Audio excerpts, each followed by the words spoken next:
Hey, everybody. Hi. Welcome to the show.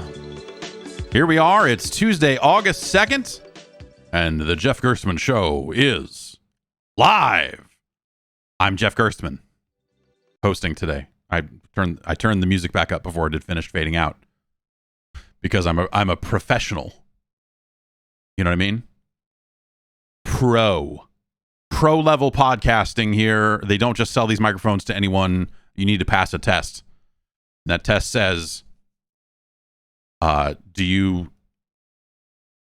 not get enough of your own voice, you pathetic egomaniac? And you check the box, yes, definitely. And then they're like, great, you've got a podcast, motherfucker. And you're like, yeah, woo! So here we are, ready to talk about the power of video games and more. I don't know. It's so, gosh.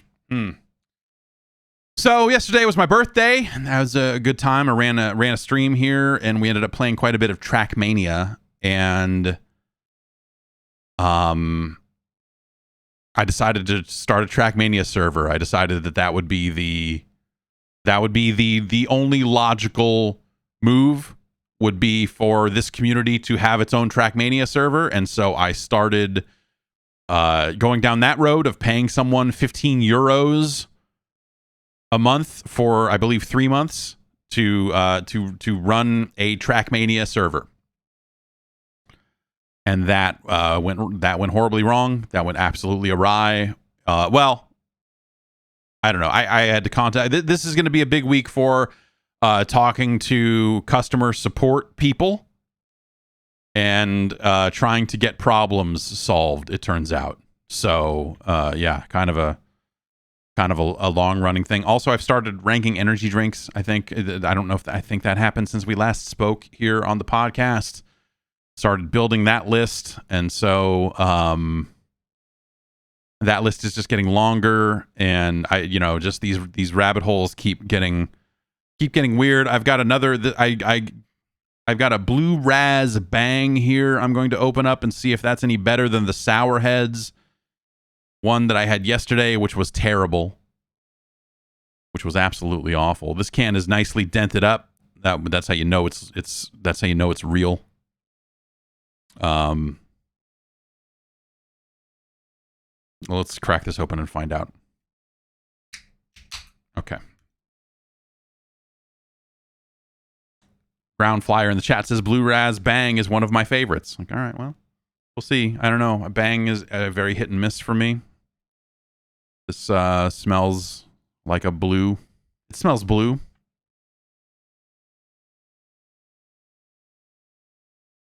This has the same problem that the Sour Heads Bang had, in that there's not a lot of flavor to it. It is very weak. But the blue tastes better than the Sour Heads did. So the flavor that is there is actually fine. So it's very inoffensive, and that's nice. So I don't know. We'll add that to a list a little bit later on. Because yes, I've literally been hashtag building the list when it comes to energy drinks, and that's just how it went here. I forgot to update the name of the Twitch stream. It's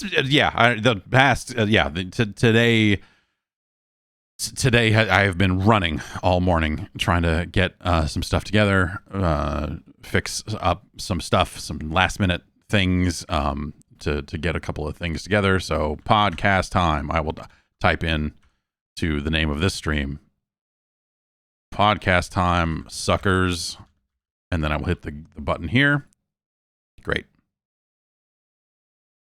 This title may conflict with Twitch's moderation policy. I don't know if that means it didn't go through or if it did.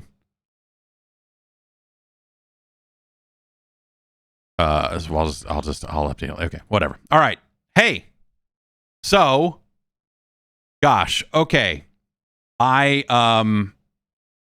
may remember back in early May, I decided to place an order with the Atari Hotels store. This is after they had announced that the Atari Hotels thing was falling apart. And so I thought, like, hey,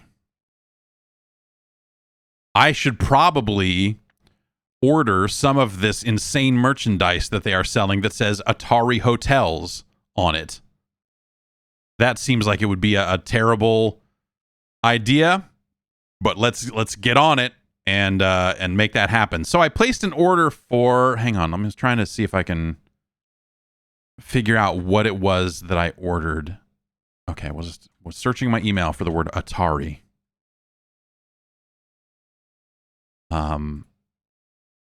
I ordered a t-shirt and a hat, a hero tee, and a flex fit hat. And all of these things appear to be sold out. I mean, so a lot of stuff on the Atari. Remember, okay, do you remember Atari licensed out their name for a hotel? And then also it was going to be like, we got a hotel and also the blockchain. You know, pretty natural 1-2 punch right there. They decided to sell merchandise that was basically the Atari logo, but it said Atari Hotels. And so after they decided to break off the joint venture that led to Atari Hotels, that seemed like the perfect time to try to buy some Atari Hotels merchandise before it all went, before it all went defunct. And so I placed this order to the tune of about $60 for a hat and a shirt after shipping and tax and all this sort of stuff, and then promptly forgot about it. It never showed up. We're now 3 months later. 3 months. Yeah, May. It was almost exactly 3 months because that was early May. And so I realized a few weeks ago that it hadn't showed up, and decided, it was like, I dug the email out and went to the website, and it was like, your order's here and it's getting ready to ship. And so that's the crazy thing here is if I go to the website here for my order, it says, finding order details. We've accepted your order and getting it ready. Come back to this page for updates on your shipment status. And then there's a UPS tracking number here. You know, sometimes the tracking number gets generated before the package ships and so on and so forth. And so if I click on that, it just says label created. The delivery date will be provided as soon as possible. And so there's no further details than that. And so I about a month ago, I realized this had happened, and I was like, oh, right. And then I didn't do anything about it other than try to remember to keep an eye on it later. And then this morning, I was like, hey, wait a minute. Because I guess the Atari speaker hat showed up on Best Buy for a minute there. It's sold out again. So if you wanted to get one of those stupid things, you're asked out all over again, I guess. But I did finally decide this morning to contact the Atari Hotels people, or whoever is running their web shop, and say, hey, here's my order number. I don't have this. This never showed up. And I thought, like, I'm never going to hear from these people. These people have vanished in the night, and they have run off, and they're going to take my $60 with them. I did just get an email back just prior to the beginning of this program that says, your order appears to be lost in transit. Your tracking number hasn't shown any progress in months. Would you like us to reship your order or cancel and refund? And so now I am put to a choice. Of course, my first reaction was like, well, reship it. Of course, I still want this garbage. Please give me this garbage. And so that's my poll. I'm going to post this in the Discord here. I want the people in the live programming channel over on Discord to just, react with a thumbs up or a thumbs down to what I'm typing. I'm just going to type poll vote here. Put a thumbs up or a thumbs down. Thumbs up if you think I should reorder it. Thumbs down if you think I should refund. I think this is the dumbest poll in the world because I think I know exactly how this is going to go. Now, part 2 of the story. What service do they use to ship? It says, well, hang on. Actually, let me double check. Let me load that page back up because I did close it. It's UPS. Yes, United Parcel. This is a day off from United Parcel. I'm gonna need a check for $745. Live eels. So Here's the thing, though. I have this order, and they are asking me if I want the order to be reshipped. Now, when I go to the website for their shop and try to look and see what they have, none of this stuff is in stock. The hat, out of stock. They have a white hat that I definitely don't want.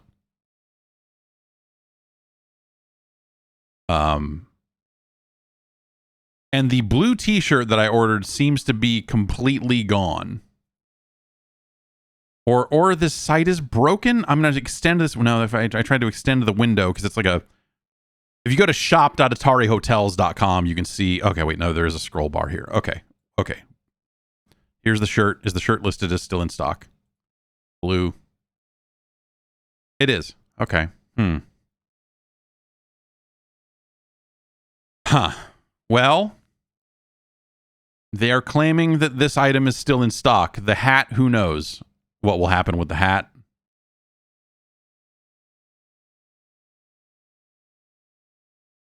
Well, let's look at the poll. Yeah, as expected, the poll is overwhelmingly in favor of me getting it reshipped. So, well, I guess I need to abide by the poll. I mean, surely this binding. All right, well, I'm just going to hit reply, and I'm going to say, thanks for getting back to me. Please reship the order if you can. Thank you. Thanks again.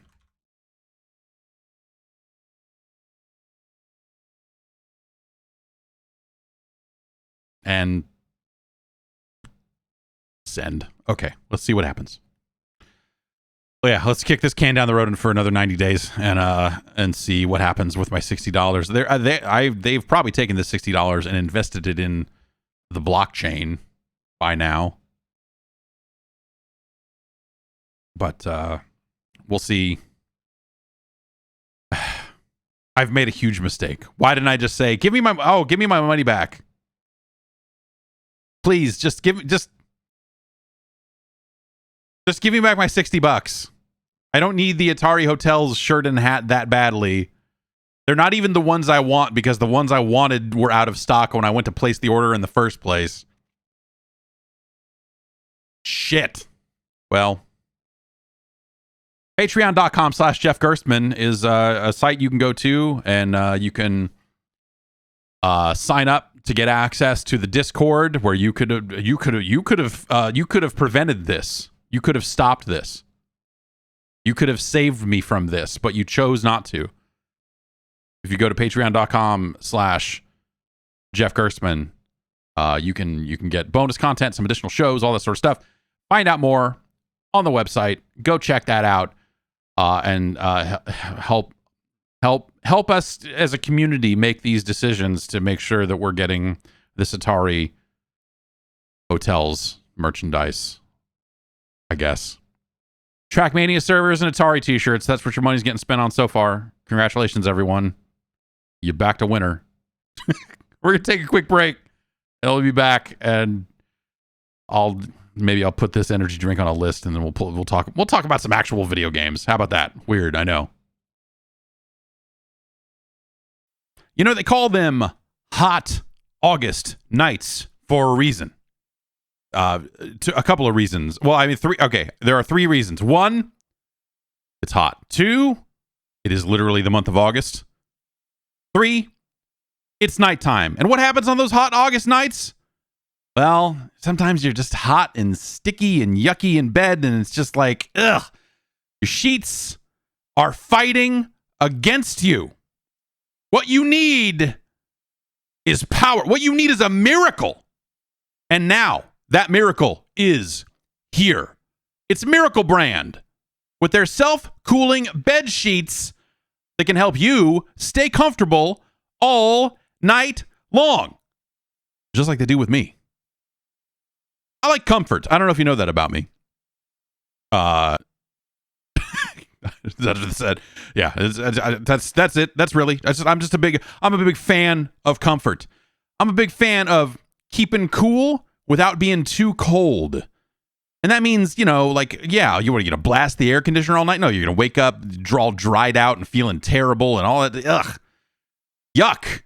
That's not a good solution, too.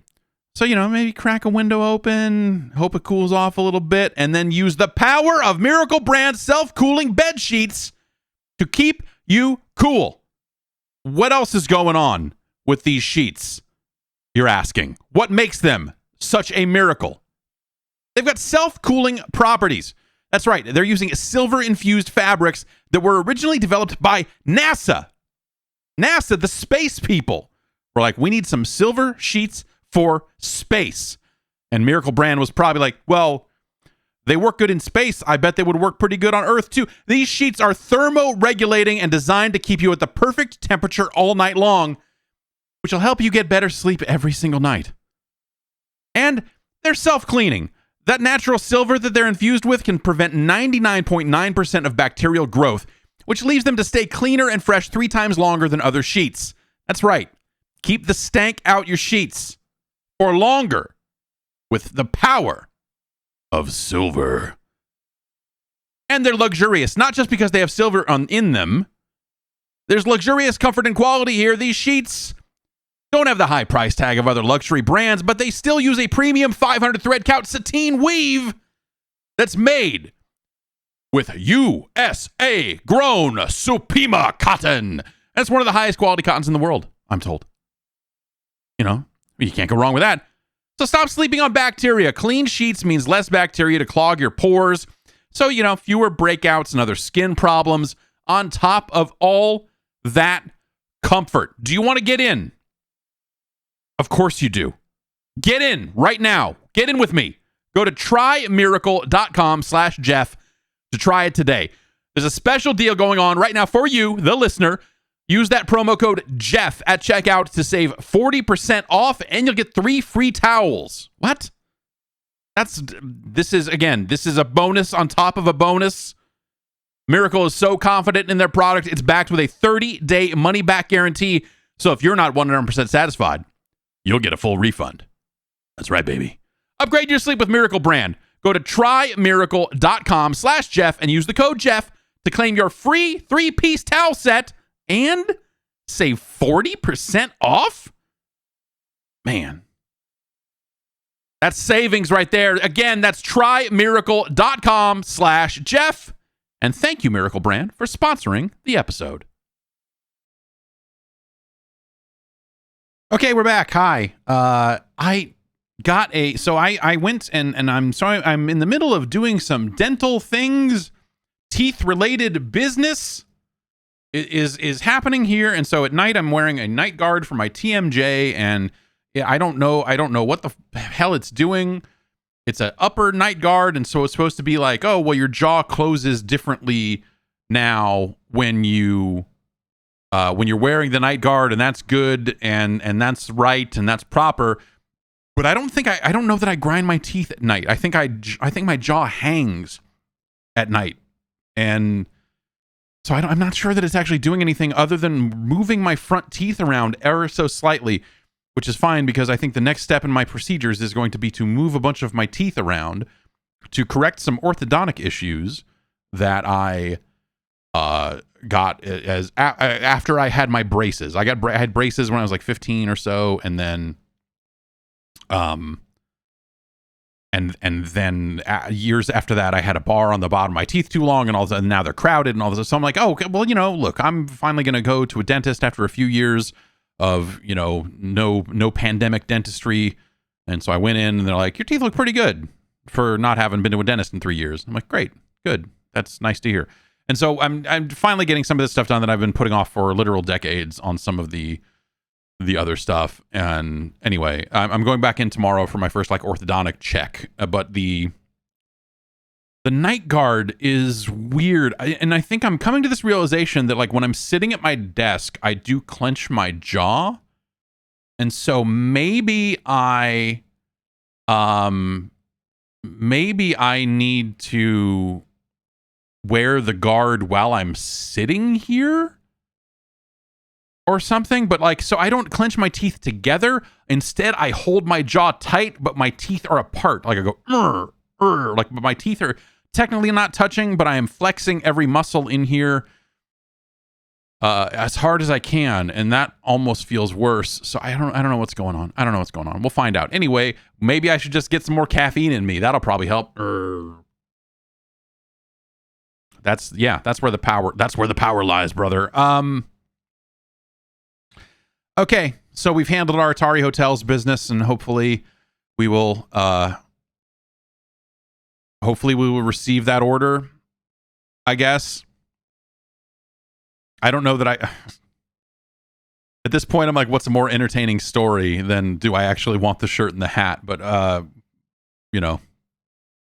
we'll see.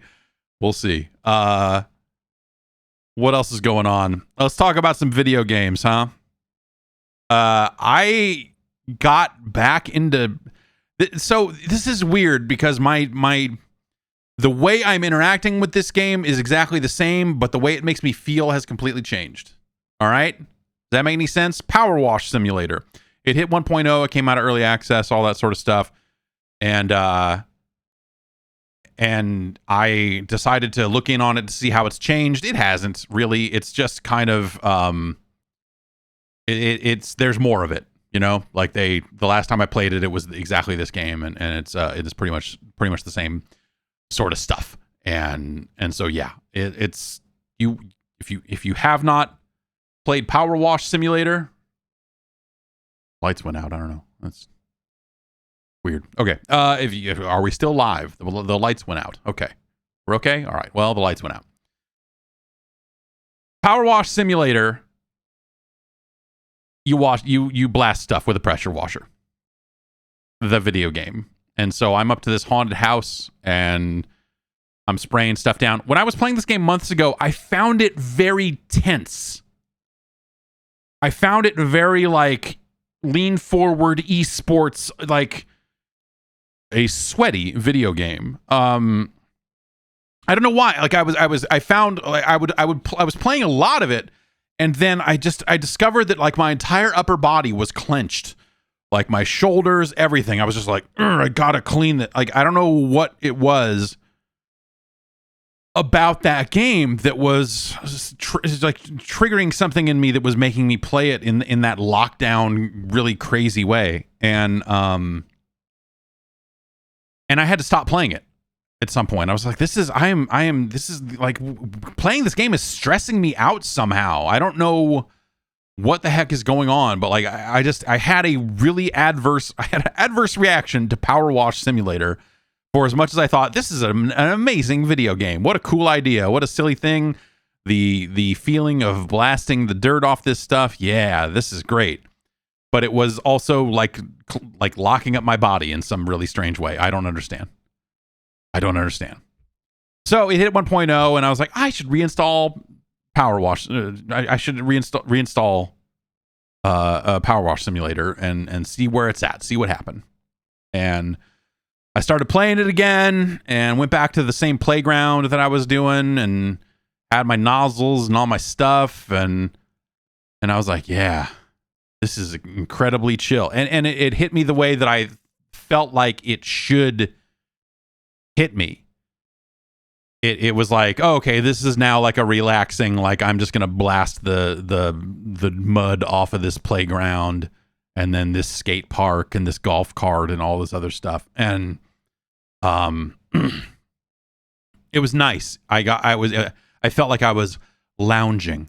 I felt like I was laid back.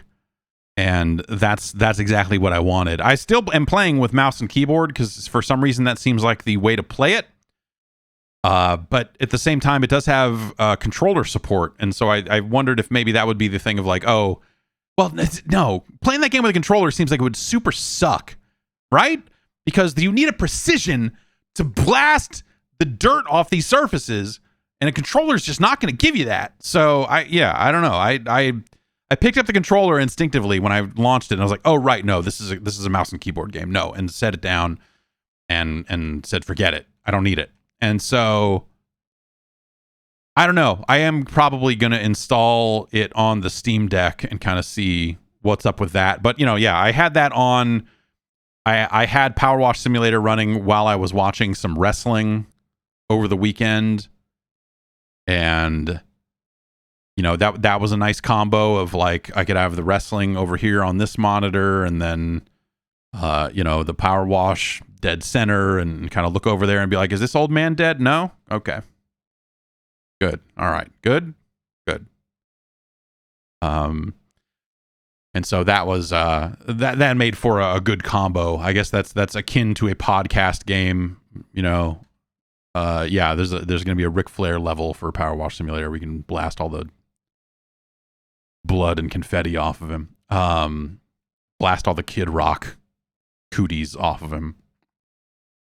And so I guess I'm back into Power Wash Simulator. I guess I'm going to try and play the rest of Power Wash Simulator.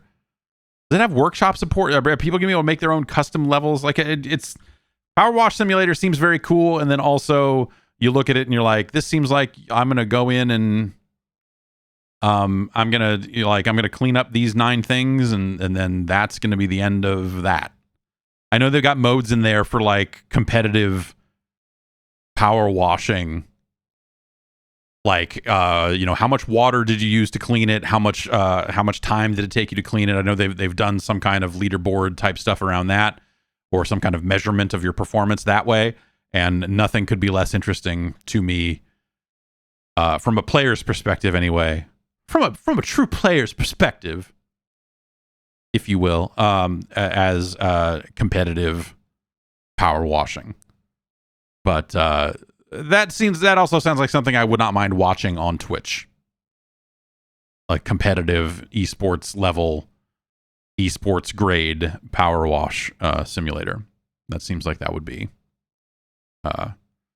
good. My wife caught me playing Power Wash Simulator, and then she said, what if we got a power washer, or what if we got a pressure washer so you could clean stuff? This place should be cleaner. And I was like, yes. What if we got a fucking pressure washer?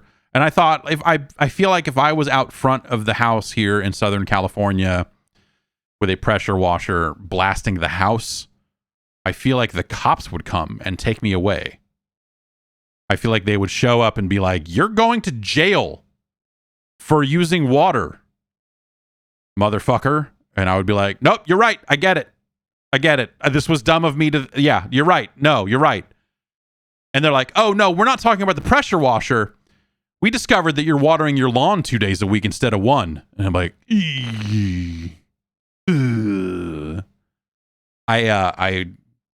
turns out I was, I have not gotten to talking to, but it turns out that my sprinkler system is set to water the lawns 2 days a week, and we are currently down to you can only do it on Saturdays between these hours, which is weird that they want everyone to do it all at the same time. For a while, it was like even house numbers do it on Wednesdays, and odd house numbers do it on this day and this day. And then they're like, nope, 1 day a week, Saturday. Do it Saturday morning or don't do it. And if it rains, don't fucking do it. So that's how things are going here. I'm thinking long term. I'm thinking this real grass lawn thing is for the birds, and some fake grass might be real nice. Some fake grass, that might be a good way to go. Get rid of all this real grass. It's weird. I don't need it. Fake grass can be nice. I like the way it looks. There are a number of houses in my area that have fake grass. And also, there's other parts of it that I'm like, what if we paved over this part and put in, or did like a gravel thing, or like I want to have something because the kids need to play in the backyard. So I want to have grass-esque things there. Maybe put in a swing set or something like that amidst the amidst the fake grass. So I don't want to pave everything back there like some kind of lunatic, but yeah, like extending a front patio. I don't know. That's all. I don't even know how to do. You call people on the phone and you say, how much is this going to cost? And then they quote you a number and you're like, all right, never mind. Thank you for taking my call, but that is, who has that kind of money to do that? But yeah, I don't know. It's bad.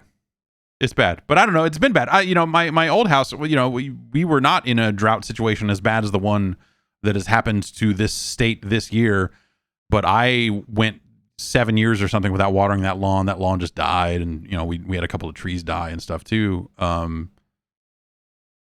Yeah, I don't know. They should. There ought to be a law. There is a law.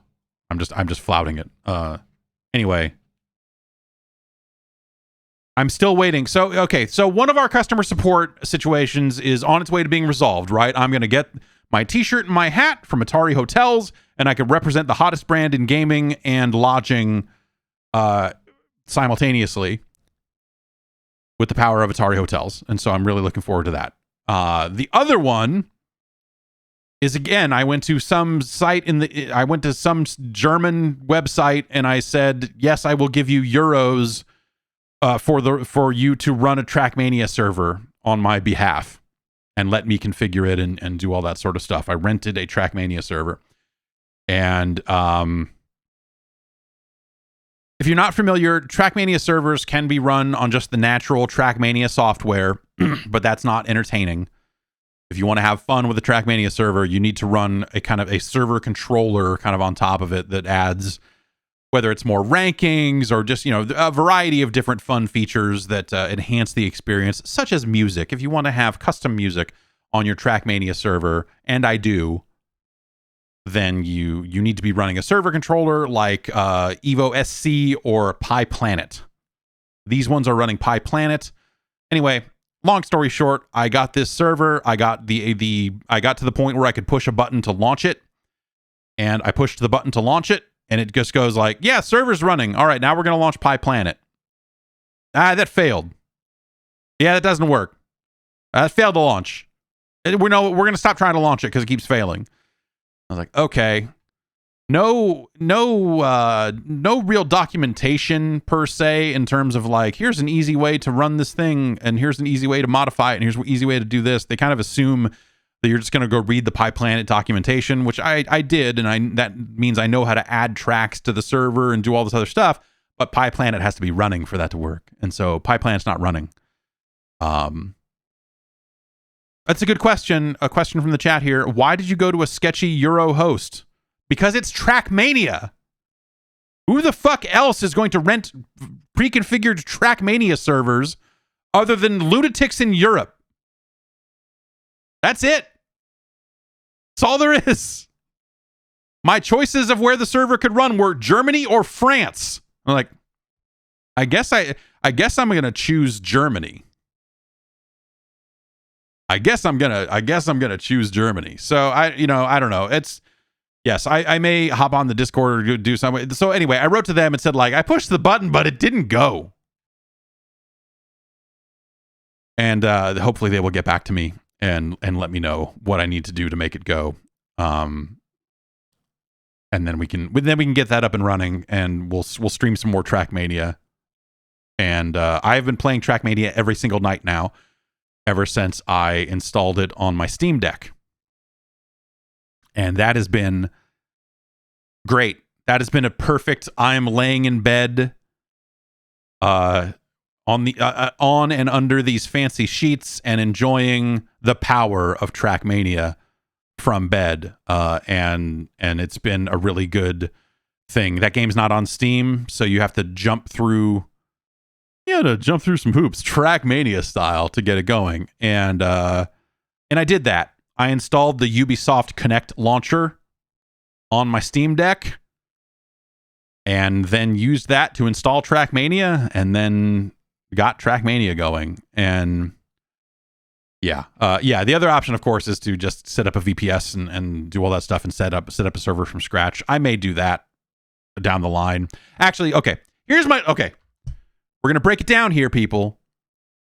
I don't know where you are right now. Whether you're live watching now or after the fact. Maybe you're stuck in traffic somewhere listening to this, and you need to hear. Here's the long-term Trackmania plan.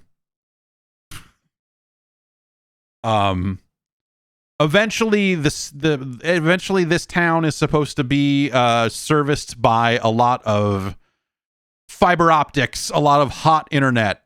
This is supposed to be an area where I can get, like, at minimum, a symmetrical gigabit connection.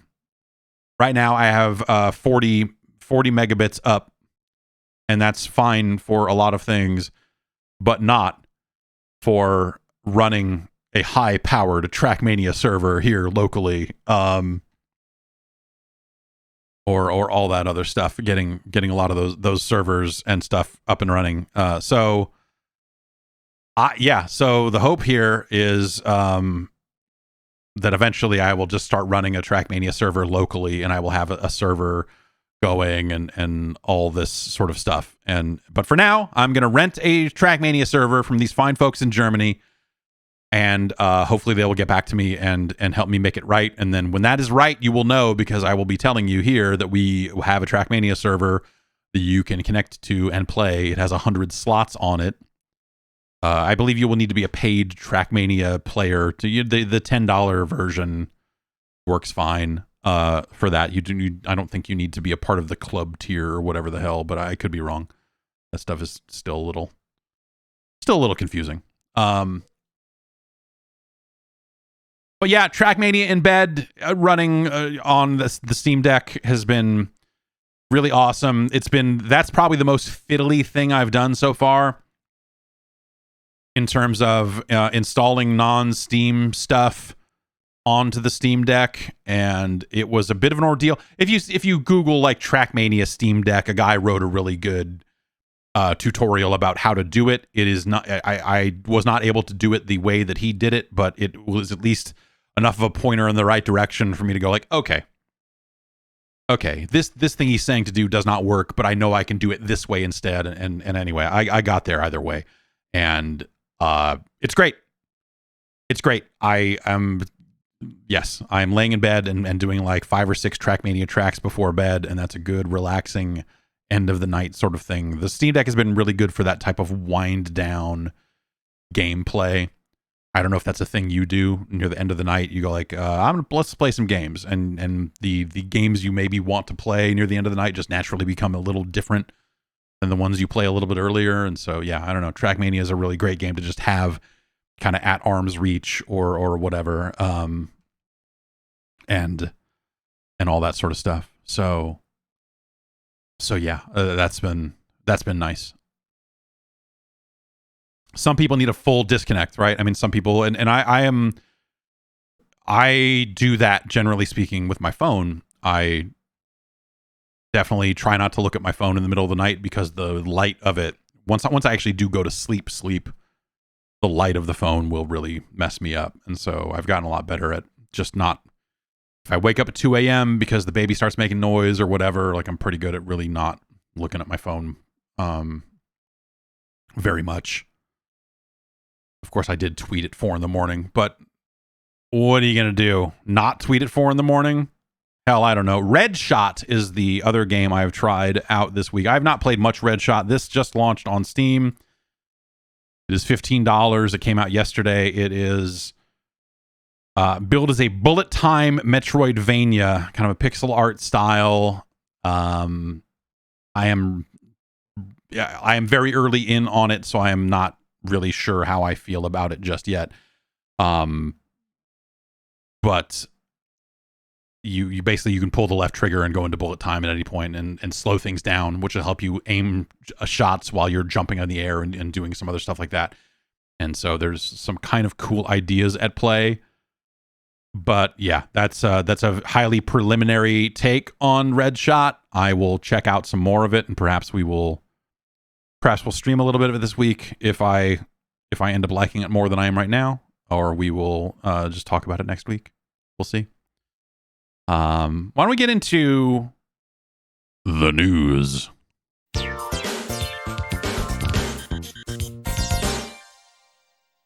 breaking news last week. Have you heard of this Grand Theft Auto 6?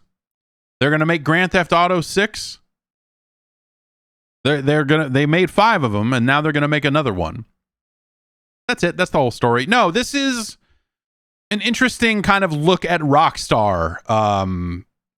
And this comes out of Bloomberg. And there's a variety of details in here, just in terms of not just the game per se. Like there are a handful of little details about what Grand Theft Auto 6 is perhaps shaping up to be, but the larger thing is that the company itself seems to have changed, seems to have become a friendlier place to work.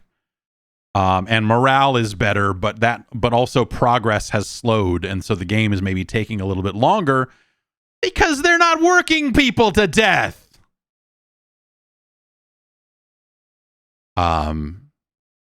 You don't have to have someone come with bottles of like blessed water and try to throw it behind a television and lodge it there because that's where the bad vibes are. If you are not, well, look. Rockstar is an interesting company. They have been an interesting company for as long as they have been a company. And so this development, as someone who, again, has I have been covering Rockstar's games and hearing stories about how fucking terrible it is to work at Rockstar. That was always the story. I feel like the Rockstar story, generally speaking, and there are different variations on this, are one, boy, it's a terrible place to work. Boy, it sure is grinding me into dust. But boy, staying here and shipping this game and having that on my resume and having been through the fire here definitely allows me to write my own ticket and go work anywhere else I want to work. And so it was always a great resume thing for people once they got the fuck out of Rockstar because they were like, this place is killing me. That's not a great place. Yeah. And, you don't even need me to tell you how that is probably not a sustainable model, but a lot of the video game industry has certainly worked that way for a good long time. There's been some turnover, really, obviously there's the high profile turnover. Dan Houser, one of the Housers left the company. Like that was something that seemed unimaginable right up until it happened. Leslie Benzies left the company. The Benz is out working on something else. That I believe is called, what is it called? No, I was going to say it's called Everything. Is it called Everything? Anyway. The Benz is out there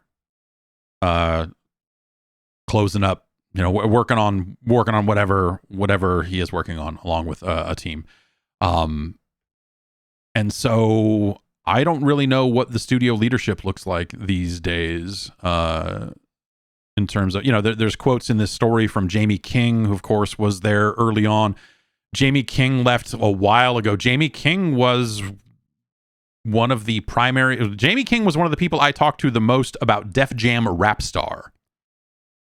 I rapped on stage with Jamie King at a press conference and was originally told I would get that footage so that we could do something with it. And then now that never happened.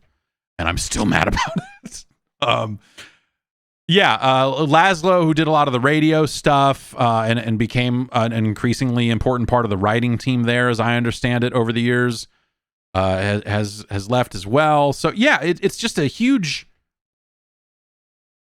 Some of the public names for a company that doesn't really like to get into public names very often. A lot of the public names you associate with the leadership of Rockstar have moved on since GTA 5, and really since Red Dead and Red Dead 2 in a lot of ways. But so you have this like big changeover at the top, and then now you have this story hitting about hey, this is the kinder, gentler Rockstar is kind of how Bloomberg is putting it here. And basically, that there are some, the people are taking the change differently, right? You've got a lot of people who are like, hey, morale is way better. This is a much more pleasant place to work, and you could work here and still have a family. and still, live your life and all that sort of stuff. And I think that's great. There are some developers that sounds like, let's see, it says, the Bloomberg story says, earlier this year, a group of designers quit the Edinburgh office, telling colleagues they were sick of the lack of progress. So yeah, that slow movement is going to cut both ways, I guess, right? Especially if you happen to be someone who's been on that team for a long time and you're used to the cadence of the nightmare. If you're like, this is the nightmare I know. I was forged by this nightmare, and it's all I understand. I'm not saying that these designers were that way. The story does not say one way or the other, but yeah, it sounds like they've hired up and added more producers to track schedules and all that sort of stuff. But that maybe that's causing some additional bottlenecks. So it just sounds like growing pains, and also a lot of shifts in how they construct the video game. And obviously those sorts of changes are going to lead to new processes being formed, and then maybe those new processes suck and need to be tweaked and all this sort of stuff. So there's just a lot of behind the scenes stuff that they are figuring out that ideally will help make that a better place to work and a job that's not going to kill you. There have been, like I said, there's been not a zillion of them, but there are definitely some bad stories, and there are some bad stories with really tragic endings of people that have worked at Rockstar. Were they directly attributable to the Rockstar style? Like I am not going to go on the record and say that here, but because I don't know for sure, but it never sounded like a great place to work. Never, ever, ever. Until now. And so this is a really interesting story to me in that way, because it's the studio that you always thought was going to be like just from the top down. It was going to be angry 72-point font emails from one of the Housers trickling on down. It was going to be people showing up at the studio, literally referred to as the Eye of Sauron, when they would show up at the studio, and they would be there on the Housers' behalf to make sure shit was fucking getting done. And when they were in town, you were working weekends, and they were, all that sort of stuff, because you were there to get the game closed out and all. Anyway, a lot of really fucking wild, weird stories over the weekend or over the years, that have made that place sound like an absolutely dreadful place to work, except for the part where you're working on one of the most popular games of all time, and you probably get a really solid break after it ships, and all that sort of stuff. So not that really makes up for it. So that's a really interesting thing. I think the other part of the story here is one that has led to a bunch of fucking crybabies online that make their money online by talking about how woke something is, as if that's a phrase that anyone still uses, which is always fucking surreal. So they've taken like 2 sentences on this story and then run with it to be like, oh my God, can you believe Grand Theft Auto has gone soft, or whatever the fuck they're saying. It's embarrassing. It's embarrassing. So okay, here's the bit from the story here. Rockstar's next game, Grand Theft Auto 6, will include a playable female protagonist for the first time, according to people familiar with the game. The woman, who is Latina, will be one of a pair of leading characters in a story influenced by the bank robbers Bonnie and Clyde. Developers are also being cautious to not punch down by making jokes about marginalized groups, the people said, in contrast to previous games. That just sounds like a smarter game. But people are like, oh, they're not going to punch down. They're gone soft and they've gone woke. Blah, blah, blah. Mom, bring the SpaghettiOs. Bring them downstairs for me. I'm recording my videos. And all that shit. So yeah, I don't know. Like, that sounds like, for a franchise that has been going for so long, they need to make interesting changes to it. And for a Grand Theft Auto game to ship in this day and age, not because of the political climate, but just from a, like, what's funny? How do you write comedy in the year 2023 and beyond? biting satire is quite a bit different now. And like the low road of just like, we're going to make fun of everybody. We're equal opportunity maker funners of ours. Is fucking boring. I don't know. Like it's that stuff was done to death for a long time. It's just easy, cheap jokes. It's just pointless. It's like you might as well be making fucking like fucking fail army compilations of dudes getting hit in the dick. Like, there you go. Like trying to do more. And that's the thing, and Grand Theft Auto. We can debate all day as to whether you think they are successful at doing this.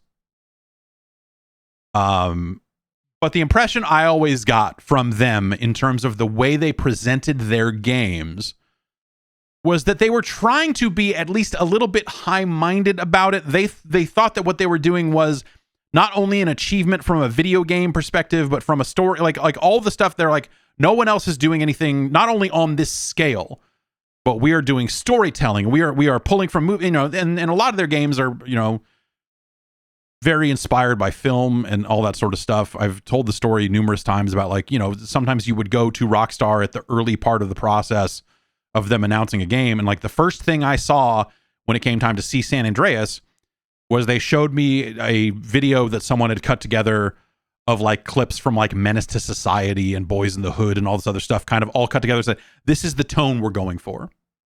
Like a literal tone piece that they put together for like, here's what the game is. And so that's, they've always thought of their games as these relatively, is high-minded maybe isn't the word, because they really did try to strike a lot of different tones and all this other stuff, but they think of what they're doing as an achievement. And it's where the phrase, when you've maybe heard some jokingly, joking at Rockstar's expense about you've got to respect the achievement. And that was a feeling that I've heard from people there in terms of just like, well, no one else is doing this. You've got to respect the achievement. Like, even if you don't like and all this sort of stuff, that they're like, no one else is doing this. This is worthy of praise no matter what. And if you say otherwise, we're not going to work with you anymore. And so, yeah, obviously it's a very complicated subject. I think Rockstar is really a really complicated company, or over the years has been an incredibly complicated company. And this story is really interesting to me because it's like, wow, it's the thing you never really thought would happen, but probably desperately needed to, in order to retain talent, in order to try to make that place work in this day and age, and all this other sort of stuff. And yeah, so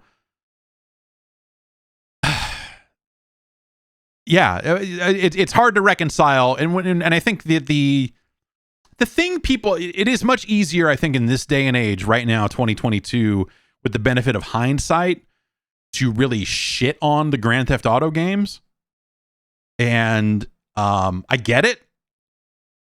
But at the time that those games were coming out, there was really nothing like, and especially when you go through that trilogy of games on the PlayStation 2, which happened in a very different era in terms of tone and comedy and satire and storytelling, and also the industry around it and all that sort of stuff. I think now, storytelling and the having video games that can evoke emotion the way a film is traditionally thought of as doing, which is a weak comparison, I know, but like that happens a lot more often nowadays. We have games at all shapes and sizes, small games, big games that are very focused on that style of storytelling at the expense of scope and all that sort of stuff. And so it's a much broader industry now. Remember, in the PlayStation 2 days, storytelling in video games was not where it is today. And so when Grand Theft Auto was coming out, yes, it was childish. Yes, it was silly. Yes, it was juvenile. But also there were a lot of attempts at satire in there. There was a lot of everything in there because those games were fucking massive. And so it struck so many different weird tones across the board that you kind of you know, you would look at it and go like, well, no one is doing anything like this. Like you do have to at least acknowledge that, like, yeah, there are things in those games that are simply not being done elsewhere. And I think that's another great reason when you look at the future of Grand Theft Auto and you look at where the industry is today, why it absolutely has to evolve and why it absolutely has to be something different. Because the kind of, hey, we're going to tell a crime story. Hey, have you seen Goodfellas? What did you think of it? We've made a whole game. You know, like cribbing or, you know, taking so much inspiration from those types of mafia movies for Grand Theft Auto 3. And then a different type of mafia movie for Vice City, you know, as well as Miami Vice and all the other 80s shit and Scarface and, you know, like all that sort of stuff. And then all of the West Coast hip hop, all of the, you know, John Singleton, like all those, the hood movies of the 90s for San Andreas, like, you know, they are pretty obvious pulls, you know? And so I think a bank robber story, I think makes a lot of sense as far as an interesting story to tell. And I think a Bonnie and Clyde-esque relationship story not only makes a lot of sense from a storytelling perspective, is like, oh yeah, okay, that sounds like right in the wheelhouse of what a story they would probably want to tell. But also from a gameplay perspective, you could look at this and go like, okay, like, are we, you know, Grand Theft Auto 5 had a lot of protagonist switching. You know, you switch on the fly and you're controlling this guy. Now you're controlling this guy. Now you're controlling this guy. Is this going to be that? Or is this going to be co-op? Or both? You know, if you're playing alone, is it more of a switch protagonist sort of thing? Or is this going to be a game where you can do a lot of stuff co-op? Could this be a 2-player co-op game? That's my big question for it right now. Because I think that could be extremely interesting as an option. It would be a very big change for them, and also it would tie together.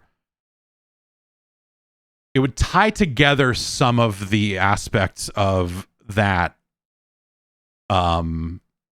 That product, you know, in terms of, okay, we're doing the GTA world, we're doing this style of storytelling, and we're building all these single player, there are all these kind of campaign missions, I guess I should say, and then also it's an online game. You know, is this a way for them to kind of find ways to join those things together in ways that make more sense than it did in 5? Because GTA 5 and GTA Online always felt like such separate experiences. It was extremely easy to ignore GTA Online as someone who only wanted story. So if they're finding ways to come up with meaningful ways to expand upon the story, and you know, there's more. There's more to that here as well. From the Bloomberg story, Rockstar's plan is now to continually update the game over time, adding new missions and cities on a regular basis, which the leadership hopes will lead to less crunch during the game's final months. Still, the game's world remains large, with more interior locations than previous GTA games, impacting the timeline. So, adding new missions and cities on a regular basis sounds like a lot. New cities is those aren't words you really should probably throw around lightly when we're talking about Grand Theft Auto, when you think about what a city tends to mean in that context. But that this game is set in Vice City also is where it's starting. Original plans for the title, which is codenamed Project Americas, were for it to be more vast than any Grand Theft Auto game to date. Early designs called for the inclusion of territories modeled after large swaths of North and South America, according to people familiar with the plans. But the company reeled in those ambitions and cut the main map down to a fictional version of Miami and its surrounding areas. So,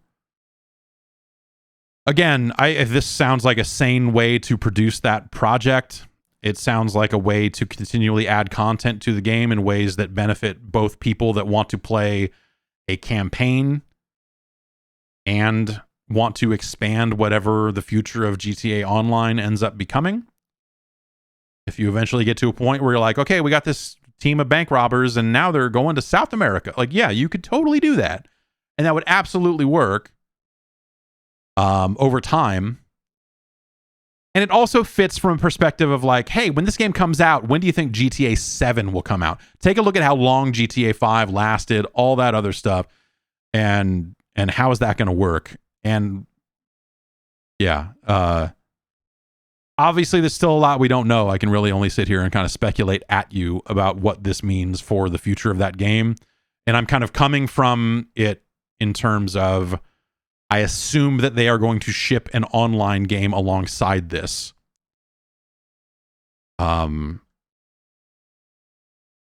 know what I mean? Because that's a very big moneymaker for them.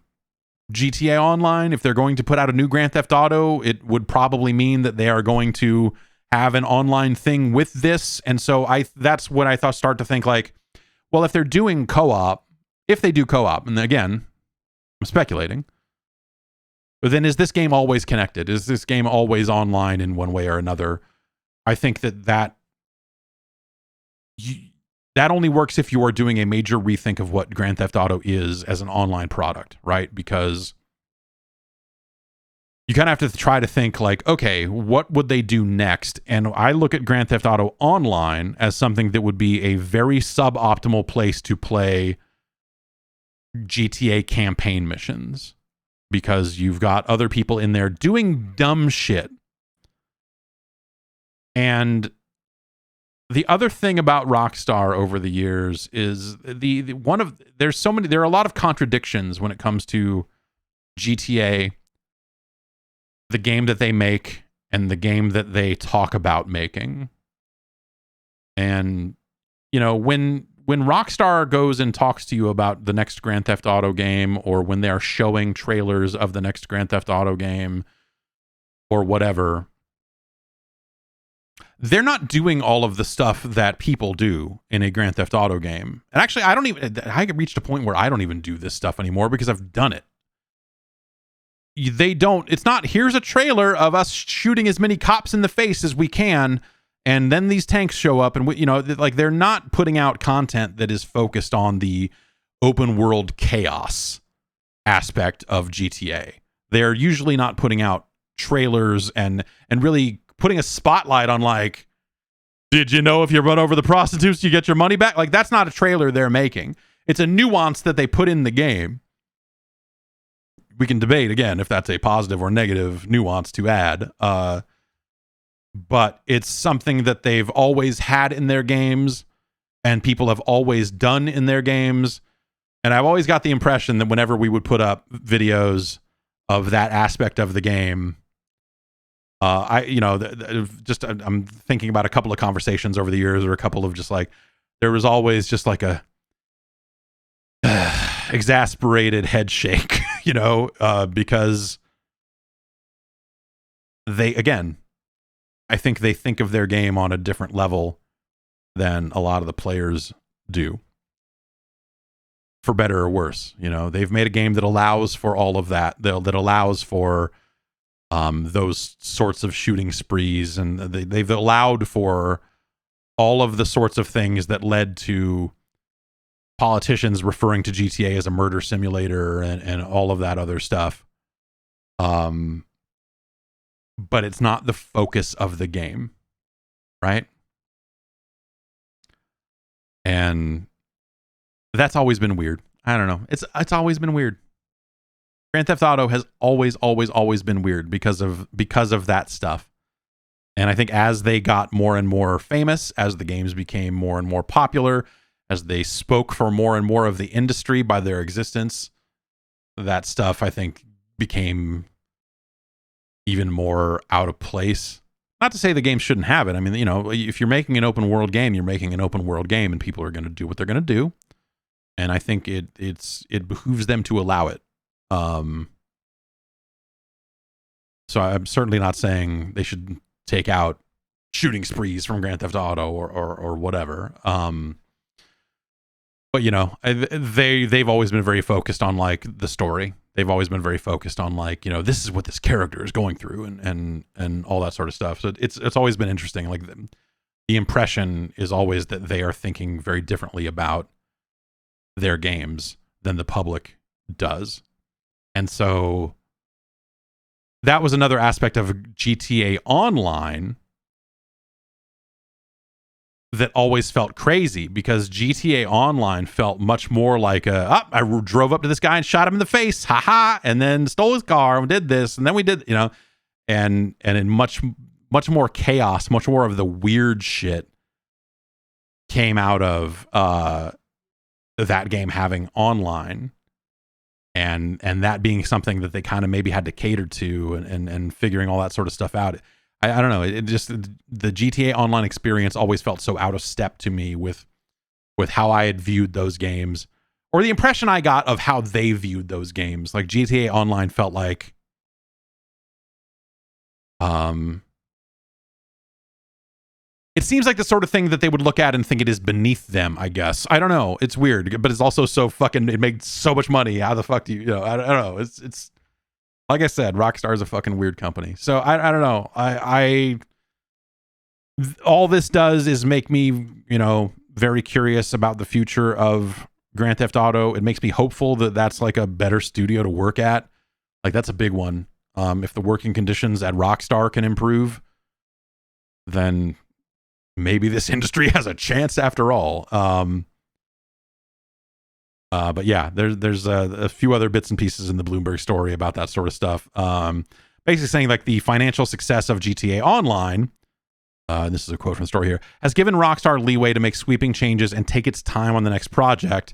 And as one staff member pointed out, overhauling Rockstar's culture could help with retention and recruitment, as well as lead to games that are better for everyone working on them, and presumably the people playing them too. So yeah, it's interesting. I would not have picked Rockstar as a studio that at least tried to clean up. And again, who knows? This is one side of a story. You know, who knows how these efforts are actually going. There's a lot of details in here that make it sound like they're trying to make a shot of, yeah, there's a quote in here from one employee that says that the company is a boys club transformed into a real company. That they, you know, kind of maybe solved some of those issues that they most definitely had. Yeah, I have let's see. Twice. Two is the number of times I have been to a strip club as part of a Rockstar event. Now I'm trying to think of every other publisher combined. One.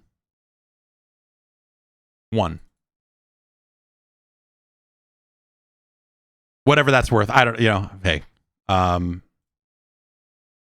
So yeah, I don't know. Interesting changes. I guess at the end of the day, interesting changes.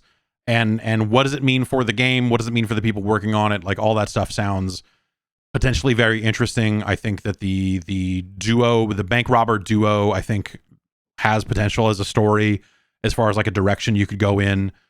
The Miami stuff, we'll see. Like I think part of it depends on what era. Because I think when people think about Vice City, they definitely inherently think about the 80s and that sort of stuff. And I think that they should not do that, because I think that era is super fucking played. And going back to that, I think would be dumb for the same reason, like when Black Ops does that stuff. When the last Black Ops was like, check out this Miami level and check out all these quote unquote vaporwave icons we put into the unlockables. Would get a vaporwave gun and all that stuff, and you're like, check out, we got this cool grid and then this sunset and it's a weird neon color, and you're like, this visual style was done years before you put this game out. I don't understand how anyway. So I think hopefully Rockstar is smart enough to know not to just return to that stuff, because I think that would be, I don't know, embarrassing. I don't know. Embarrassing? PlayStation 5. It's out there. You can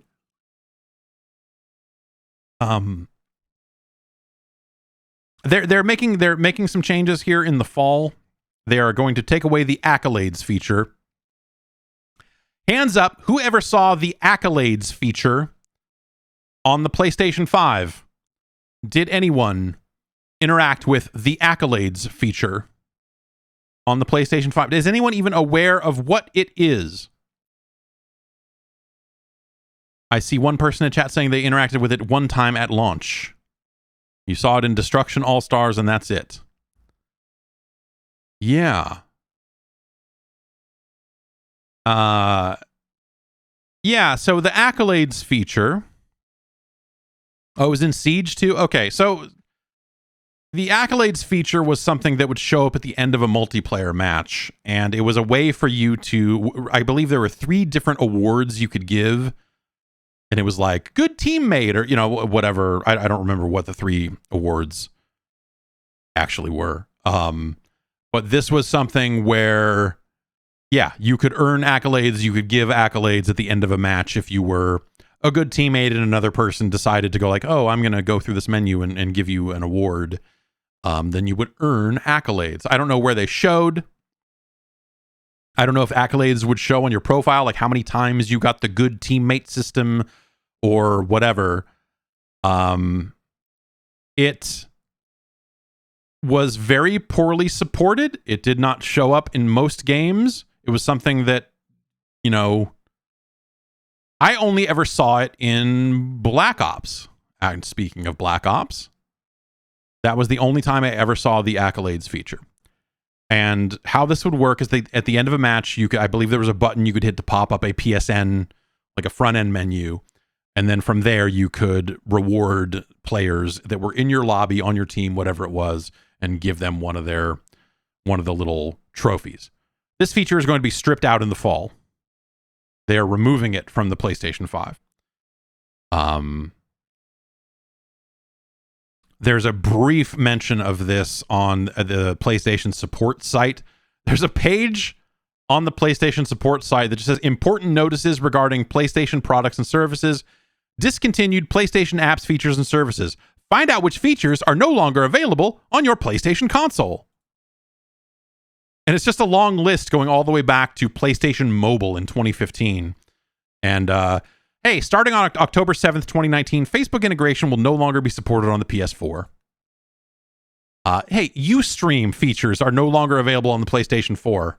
You cannot broadcast your gameplay to Ustream.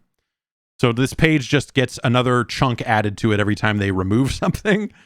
And accolades is the top thing on the list. It just says, in fall of 2022, the accolades feature on PlayStation 5 will no longer be supported. The feature hasn't seen the level of usage we anticipated, so we are refocusing our efforts. We encourage the community to continue to send positive messages to one another. As if that's a thing.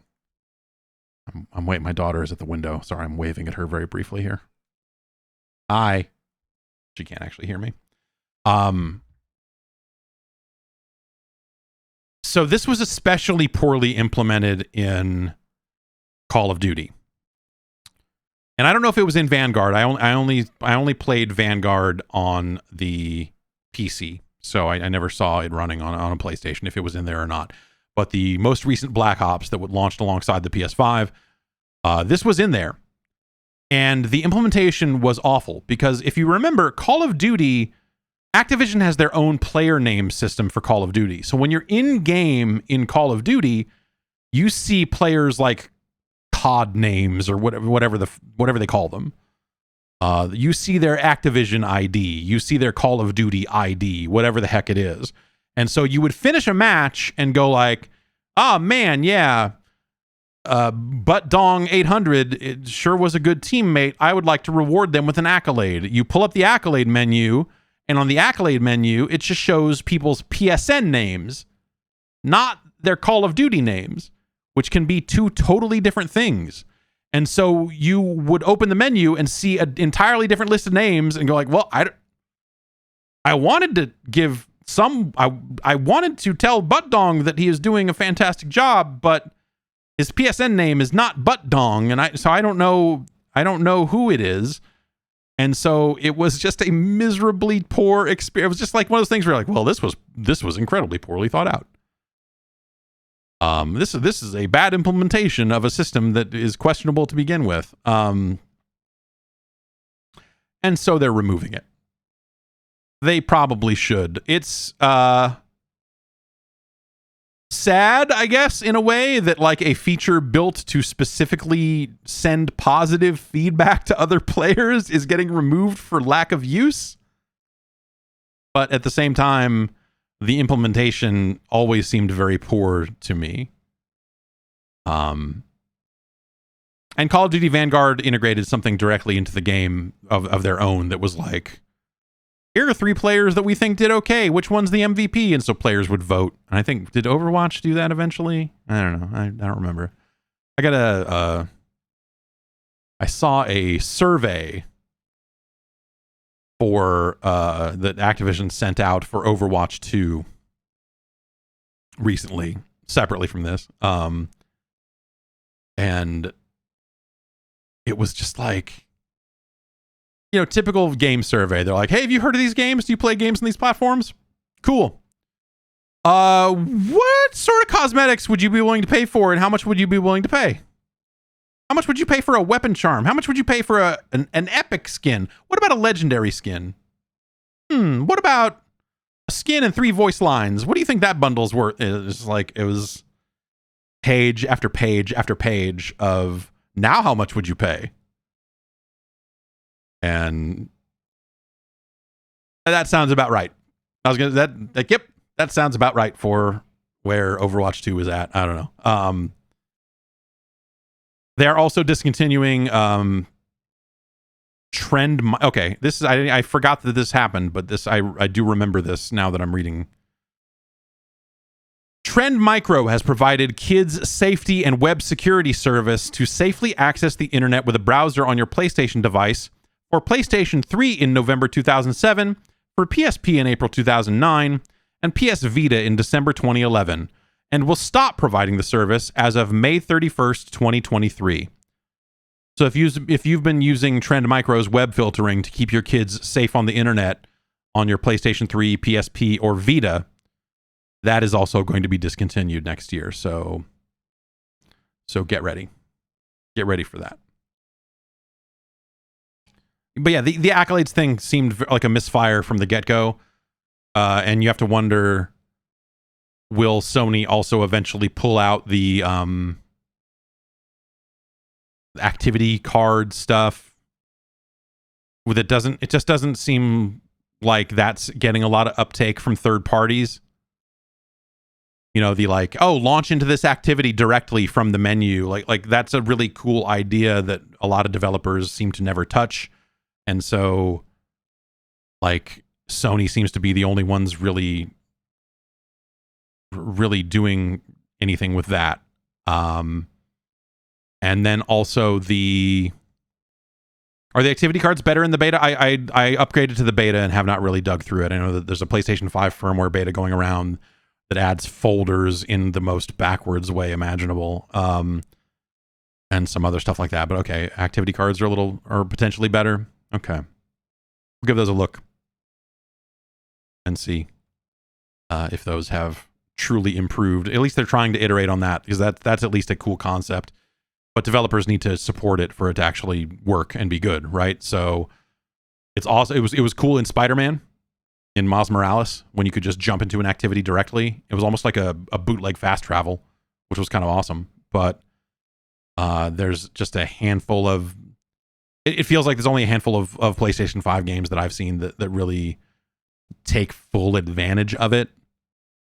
And so if more developers use it, that's great. If not, I don't. And then there's also like the trophy guides, or the like, hey, we put in videos with strategies on how to earn these trophies and solve these puzzles in games. It was something they talked about pre-release that I was like, that's not going to fucking work at all. And that seems like something that what was the last game you saw that supported any of that shit?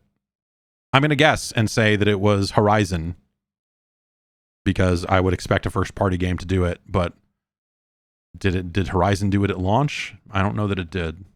I remember looking for it at one point and not seeing it, but what I was playing before that game was out. So maybe there was something to it there.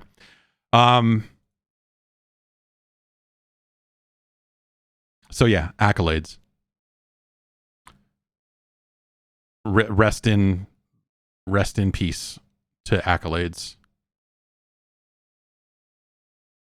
Engagement across the board seems to be a growing, maybe concern, I guess I would say, but I don't know. This stuff seems very natural.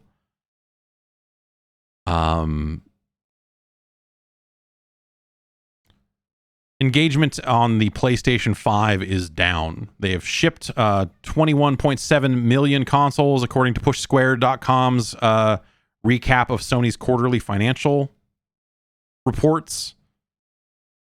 But that Sony also noted that total gameplay is down 15% year over year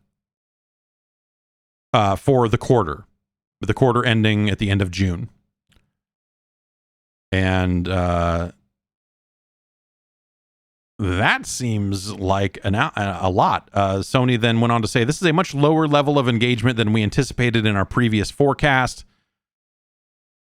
And Push Square says that the company placed the blame on the deceleration of the overall industry as the reason, as opportunities have increased for users to go outside due to a reduction in COVID-19 infections in key markets. We intend to take action to increase user engagement in the second half of the fiscal year, during which major titles, including first-party software, are scheduled to be released, primarily by increasing the supply of PS5 and promoting the new PS Plus service. So you might think that like they just talked about that, what is it, PlayStation Stars, their kind of quest system for literal engagement. As a means to try to get people to do more stuff on the console and spend more time on the console. The PlayStation Plus rollout adds a great number of video games for people to play, which is something that can obviously help with engagement. That's been something that Microsoft has touted. Microsoft has really shifted to that model. Like, engagement is the thing they care about more so than are they selling more consoles than Sony and all that other stuff. Like, the numbers they always touted over this last handful of years has been around active users and all of that sort of engagement. And so I have not seen any report on Microsoft's engagement on their end, but I have to imagine that this is something that is an industry-wide thing across the board, and it makes perfect sense, and it's probably a good thing for society in a way. The notion that, like, hey, people are not trapped inside as much anymore, because the pandemic is in a different phase. And well, or you know, you could take that as a negative and be like, employers got sick of people working from home and forced them to go back to work, even though cases are in a really shitty place right now. But that means they are not at home and to play video games as much. So yeah, also I feel like a lot of games have been pushed back, and there's just been a lot of delays, and this has been a weird year for games. There's obviously Elden Ring was very big, and Elden Ring, I think, when did Elden Ring ship? Because was it in this quarter? I gotta look now. Surely Elden Ring would, like, the people playing Elden Ring would bleed over into this quarter. So end of February. Okay, so we're talking about the quarter involving April, May, and June.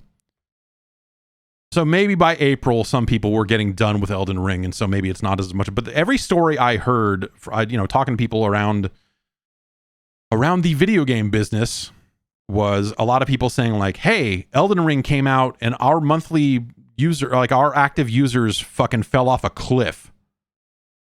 Like, a lot of people left their service games in order to play Elden Ring, and in some cases didn't come back for a good long time. I don't know if those numbers have come back or not. I assume not. If we're looking at these engagement numbers as a PlayStation-wide thing, and then think about it as like, this is probably also a kind of an industry-wide thing for the quarter. You cannot pin all of those lowered numbers squarely on the release of Elden Ring, which is what people were definitely doing when Elden Ring came out. There was very much Elden Ring came out, and then our our line on Steam went like this because Elden Rings went like this, and you heard some of that and saw some hand wringing around it at the time. But now this seems like a larger thing because again, like this to me seems very natural. Just like trying to look at this from a common sense perspective is like, yep, people are going back to work whether they want to or they're being forced to. Like, yeah, there's people coming on back to work, and so they're out of the house during the day. There are people going outside because they have not been able to go outside for a good long time, and so they're spending more time out and about. At least during the lulls in case numbers. Well, whatever. Cases are pretty high now, and sure feels like I don't actually. I say that it sure feels like that. You know, there's a lot of people ignoring that stuff's still going on, but actually, I know there's a lot more masks out and about lately. Over these last few weeks here, it seems like people have gotten back into getting masked up. And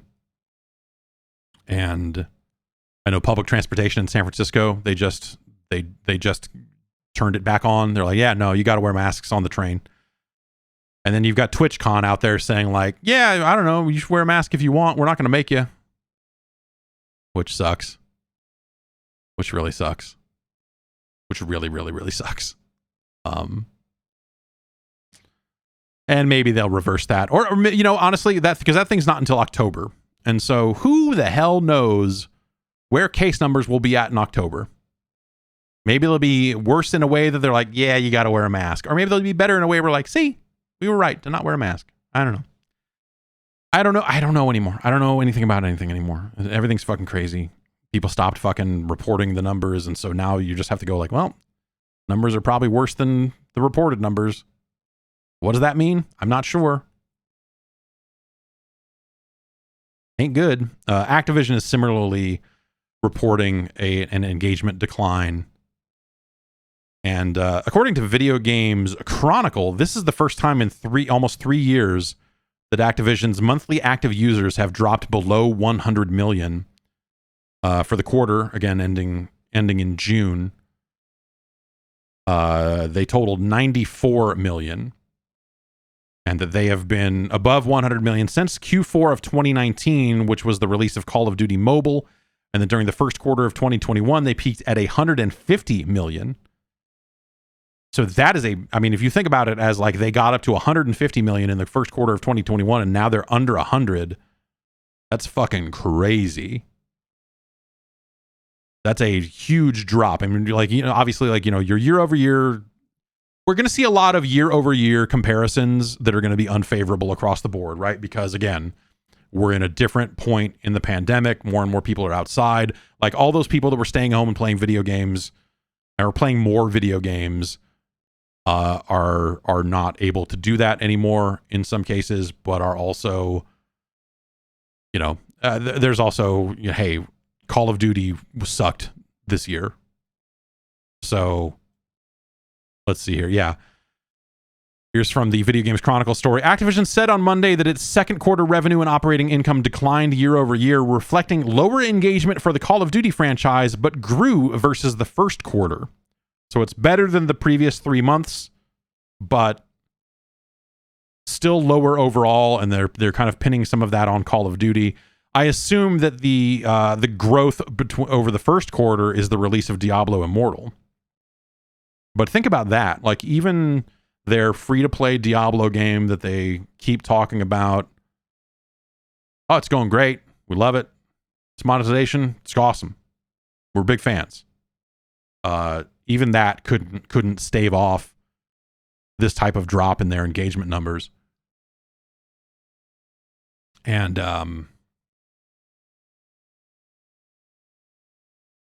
you know, again, that seems fine to me. That seems like healthy-ish in a weird way. That's to me in some ways. Again, some of these factors are going to be unfavorable comps from the previous year when we were in a different part of the pandemic and all that sort of stuff, like I was saying with Sony. But also, there's a part of this that you look at and go like, yes, Call of Duty is down. It's a down year for Call of Duty. Warzone obviously is still a big deal. Like, no, you know, these games are not being abandoned. It's not like you're going to hit find game and not hit anyone. They are still pulling in 94 million active users across all their games in a month. So their big games are still very big games. But it does show that, like, hey, maybe there's a little bit of, you know, that the public is maybe speaking a little bit when it comes to the most recent Call of Duty release. And yeah, I don't know. We'll see. They are, of course, pinning a lot on the upcoming release of Call of Duty Modern Warfare 2, which is out in October. And that they are going to revamp Warzone later this year as well. And they have a mobile game coming with Warzone. So, you know, they have stuff kind of around the corner in the Call of Duty department anyway that could course correct this stuff. And, I am hopeful, you know, that I hope that Modern Warfare game is good. Because the last one of those that Infinity Ward did was also good. And then the two games between this game and that game, not so good. Not so good. So, like, that combined with the news, or the, I guess it's not official confirmed news, but the talk that they are not going to release a full game in 2023, but they're not ruling out the idea of some kind of premium content release in 2023, whether that's like a, hey, we're selling a story expansion, or we're selling, you know, something they can sell in 2023 that has the words Call of Duty written on it, even if it's not a full-fledged new game, because apparently Treyarch is going to make yet another fucking Black Ops game for 2024.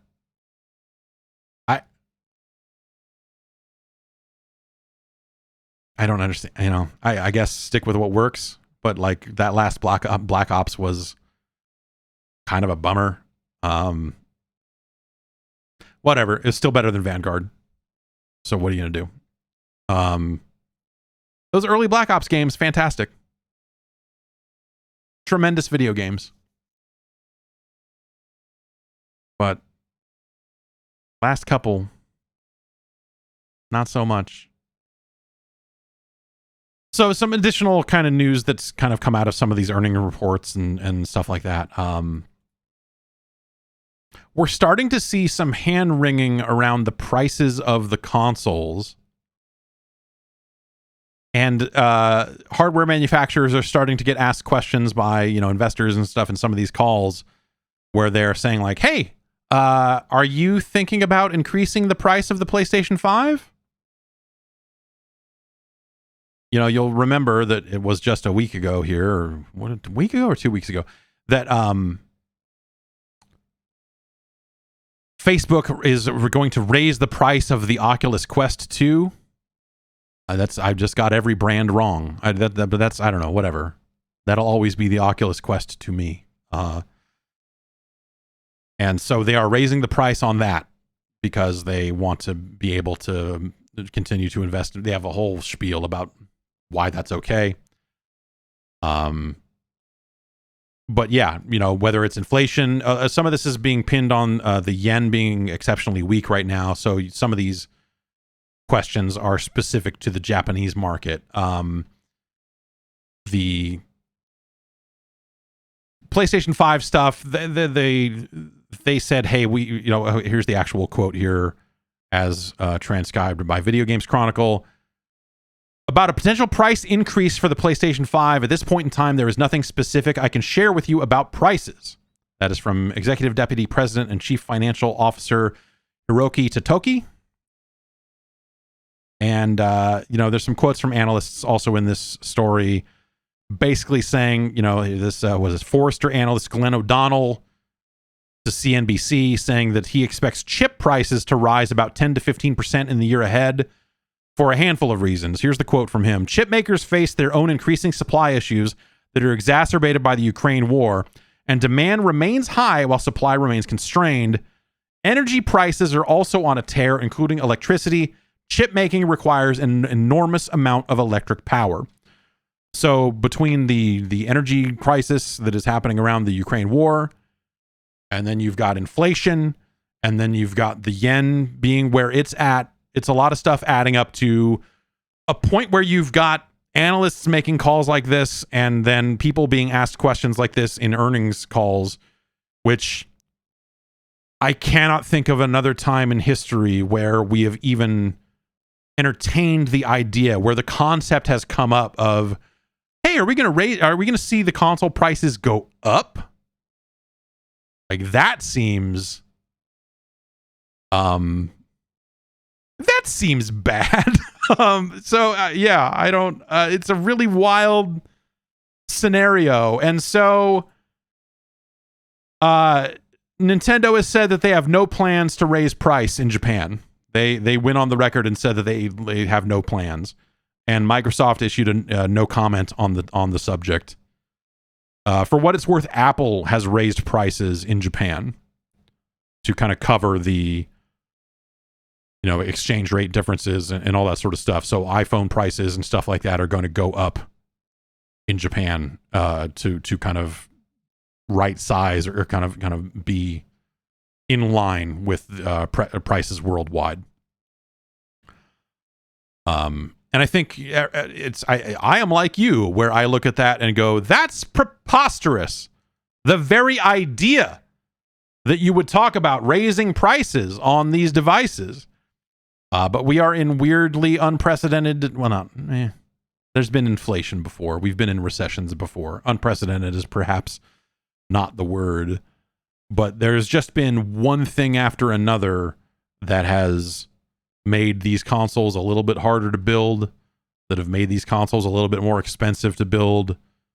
The world is hitting a weird patch with inflation again. It's been a while. It's been a while since we talked about inflation on the news every night. I guess it's been a long time since we watched the news every night.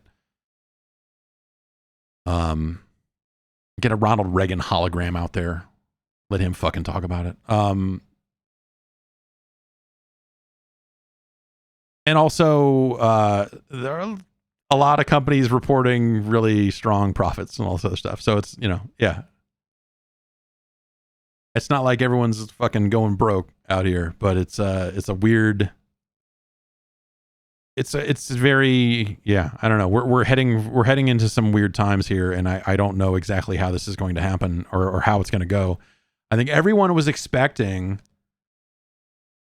let's talk about maybe like a year ago or 9 months or, even 6 months. It felt like the stories were like, hey, yeah, we hired up a ton over the pandemic. Like, interest rates were really low, so we were able to do this and this and this. And, all these consolidations and mergers and stuff started getting announced, and, companies spending money while it's cheap to spend money. And, and again, hiring up and doing all this different stuff. And now we're heading into this where it's like, oh, okay, I hope you have jobs for all those people to do, because like things are getting a little tight. But yeah, so a lot of literally game studios expanded and hired on a lot more people and do all that other stuff. And so you had studios getting bigger, and it sounded really exciting and interesting. You're like, okay, cool, great. Yeah, there's going to be a lot of, that'll be hard for companies to grow that fast and figure out ways to kind of stay productive with a bigger team. And, you hear the Rockstar story about them hiring more producers and all that other stuff to, figure out where how to grow, but then running into new bottlenecks around that sort of stuff. Like, it's not, you can't just throw money at the person problem, hire a bunch of people, and then go like, well, we hired 20% more people, and now we're going to make this game 20% faster. Like, it just, teams don't scale that way. And so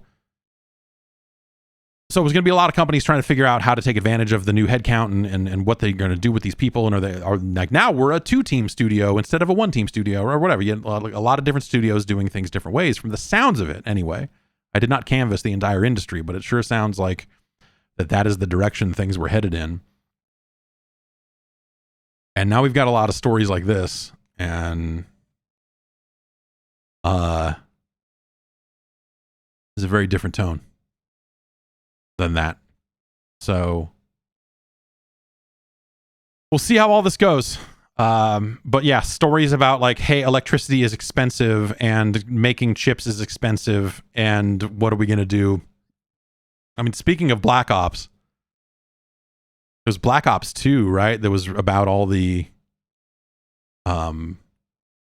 rare earth minerals, and that how they're like there was like one of their background stories. It wasn't really something that like surfaced in game, but a lot of the stuff they talked about when Black Ops 2 was coming out, which was the near future one, was they literally we went to Treyarch, we went to the studio, and they gave everybody a book about some military analyst wrote. It was about the future of warfare, and it was a fascinating book. Peter or something, I can't remember his name. And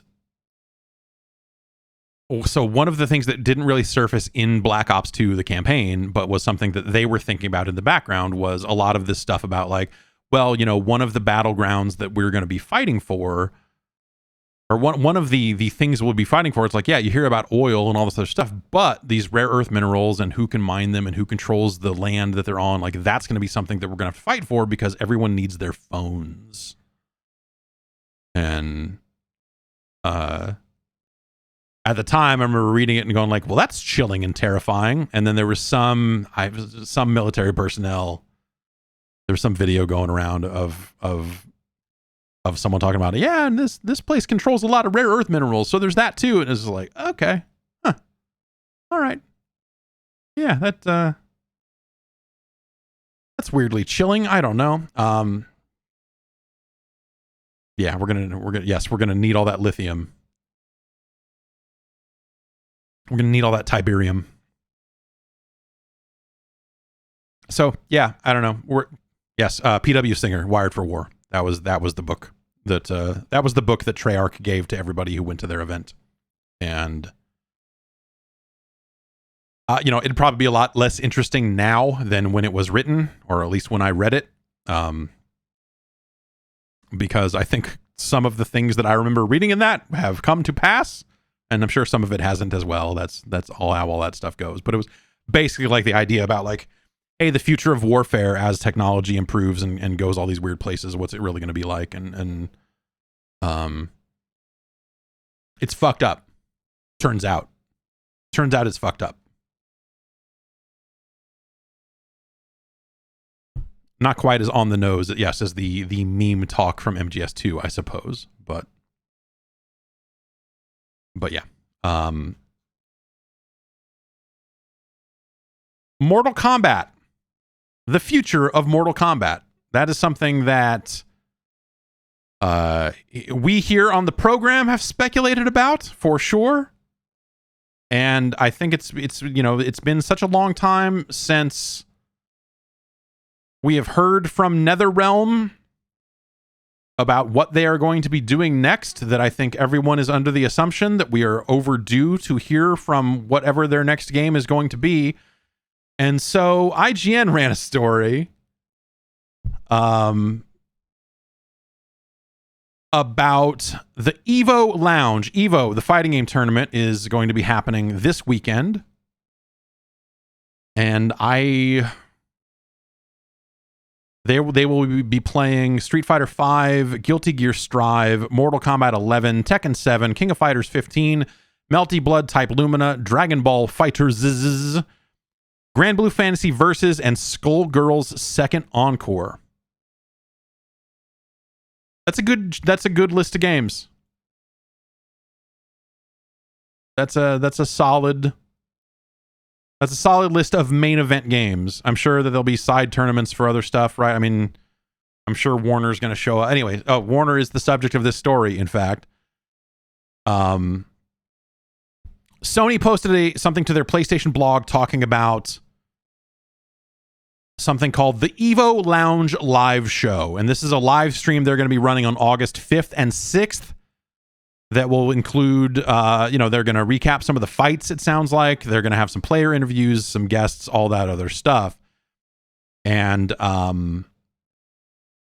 let's see here. There is a a sentence here, or there's a paragraph here about the event. It says the Evo Lounge will feature top shelf curated show coverage, bracket updates, interviews with players, and exciting content with reveals from developers and publishers. This is what Sony published. Not the, we'll get to the IGN story after this.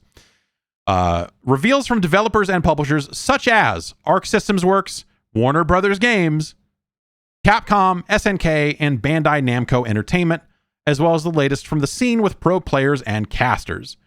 And so this sounds like an all-encompassing show that they will talk to players about how the matches are going and how the tournament is going, but this is also where they're going to focus the trailers, right? They're going to have this 2-day event. They're going to be like, hey, we're going to make sure that the reveals and whatever announcements and all that other stuff will be there, which is cool. You will notice Warner Brothers Games is on that list.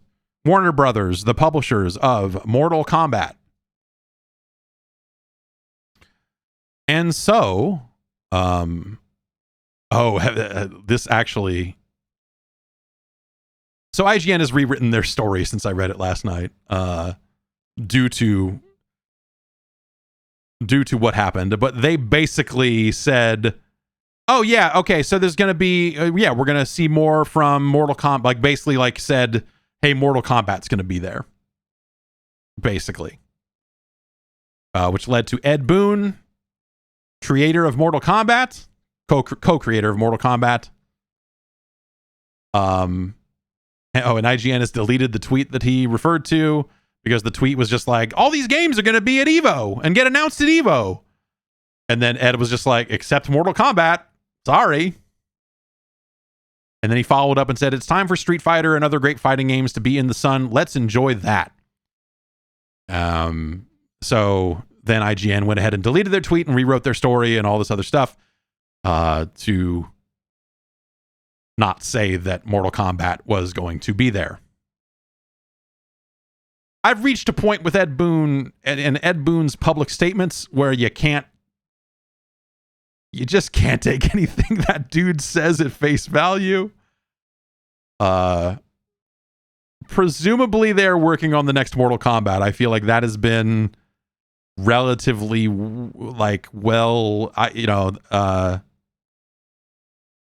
the story was always that like because Warner was thinking of selling its studios off, it didn't make sense for them to do Injustice 3 because they might not have the rights to the DC characters by the time that those games were coming out.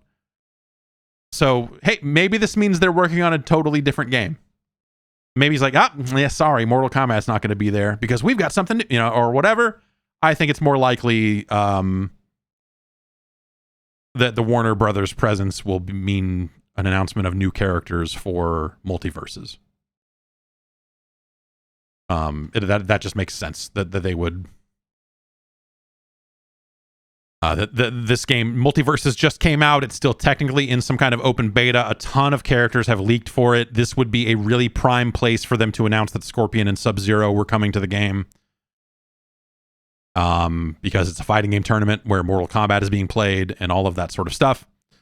So, that always felt like the likely scenario to me.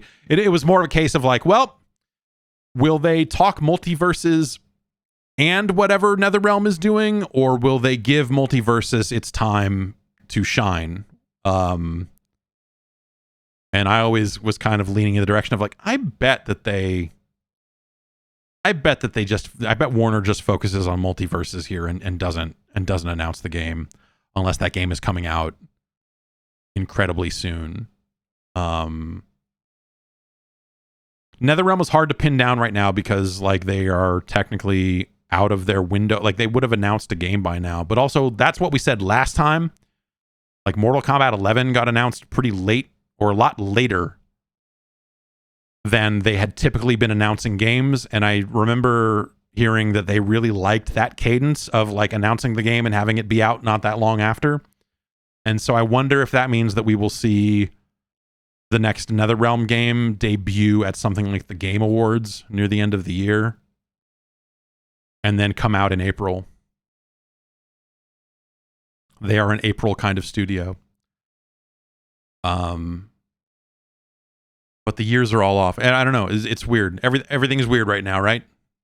Everything's been weird for years in terms of how long games take, all that other stuff. But yeah, maybe they're, you know, they really did seem to enjoy having a much shorter promotional cycle for the last Mortal Kombat. And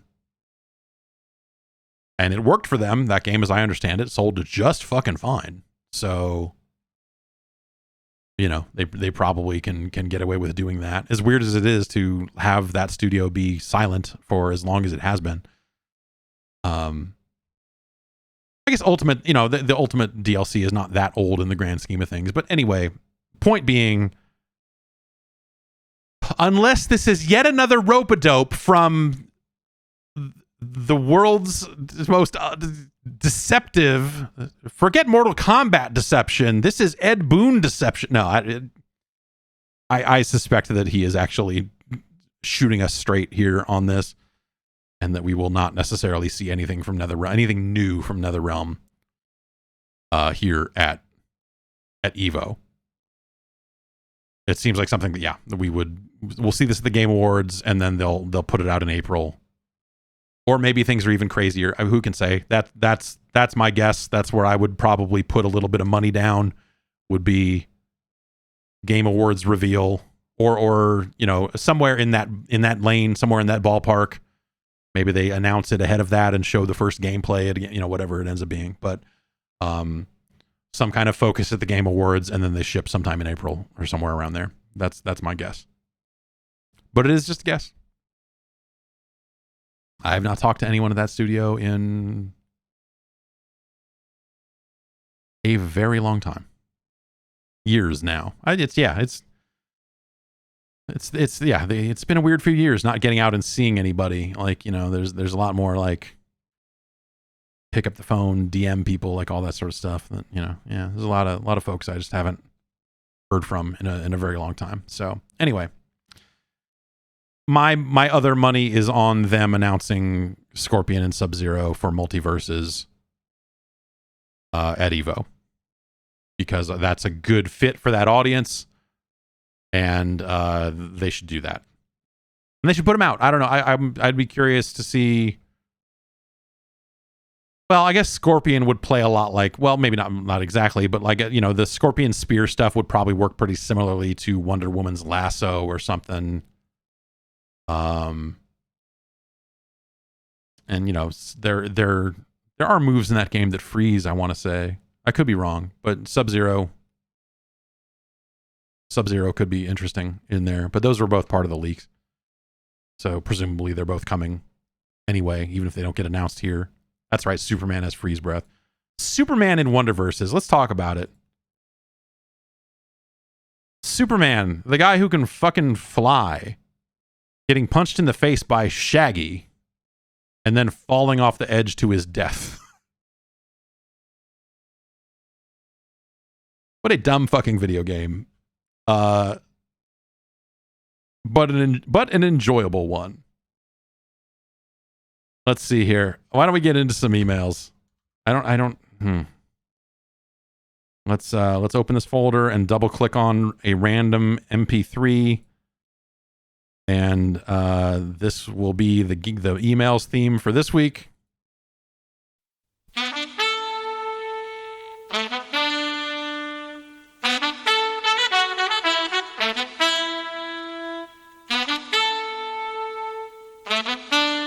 Okay. Is this gonna? Where's the drop? It's making me mad. I'm getting angry at how this track doesn't have other stuff on it.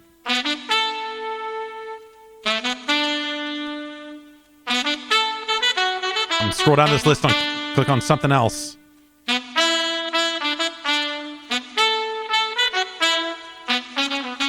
I want another shot at it. This is fine.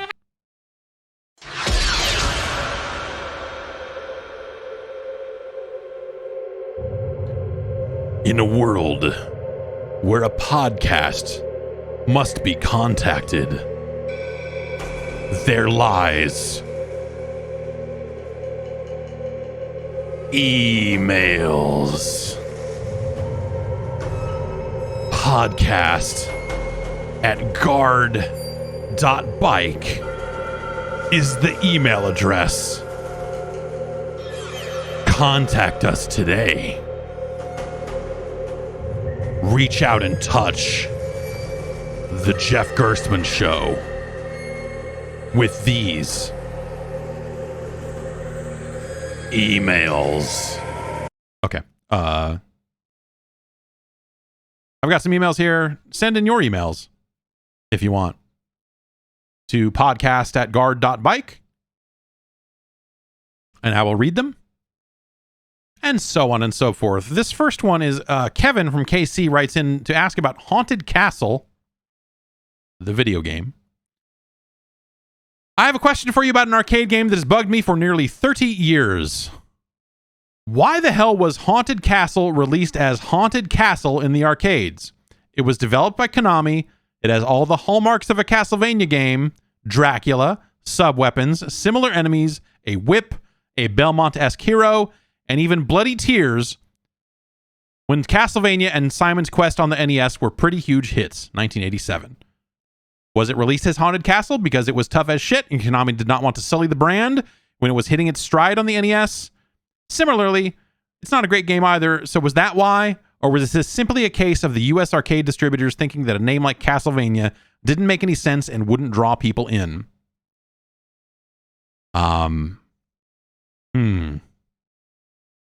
So yeah, the early days of Castlevania are kind of strange, and I think I'm only speculating here. I don't know the actual answer to this question, but Haunted Castle was originally released,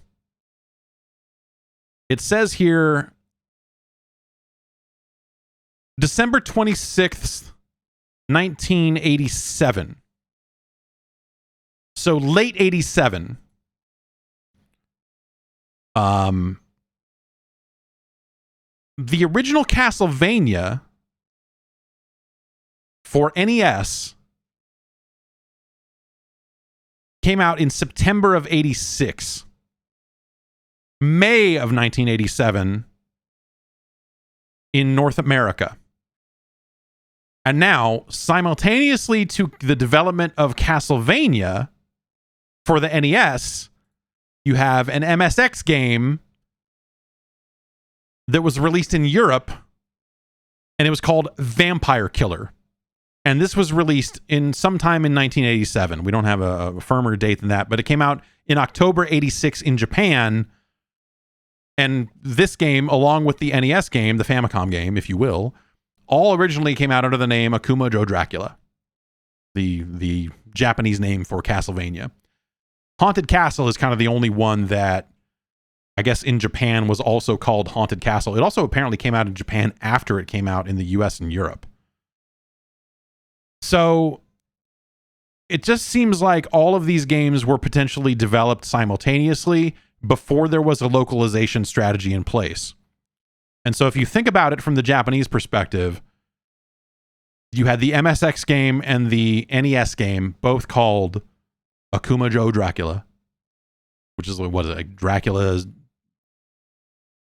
Satanic Castle, Devil Castle, whatever the actual translation is there. And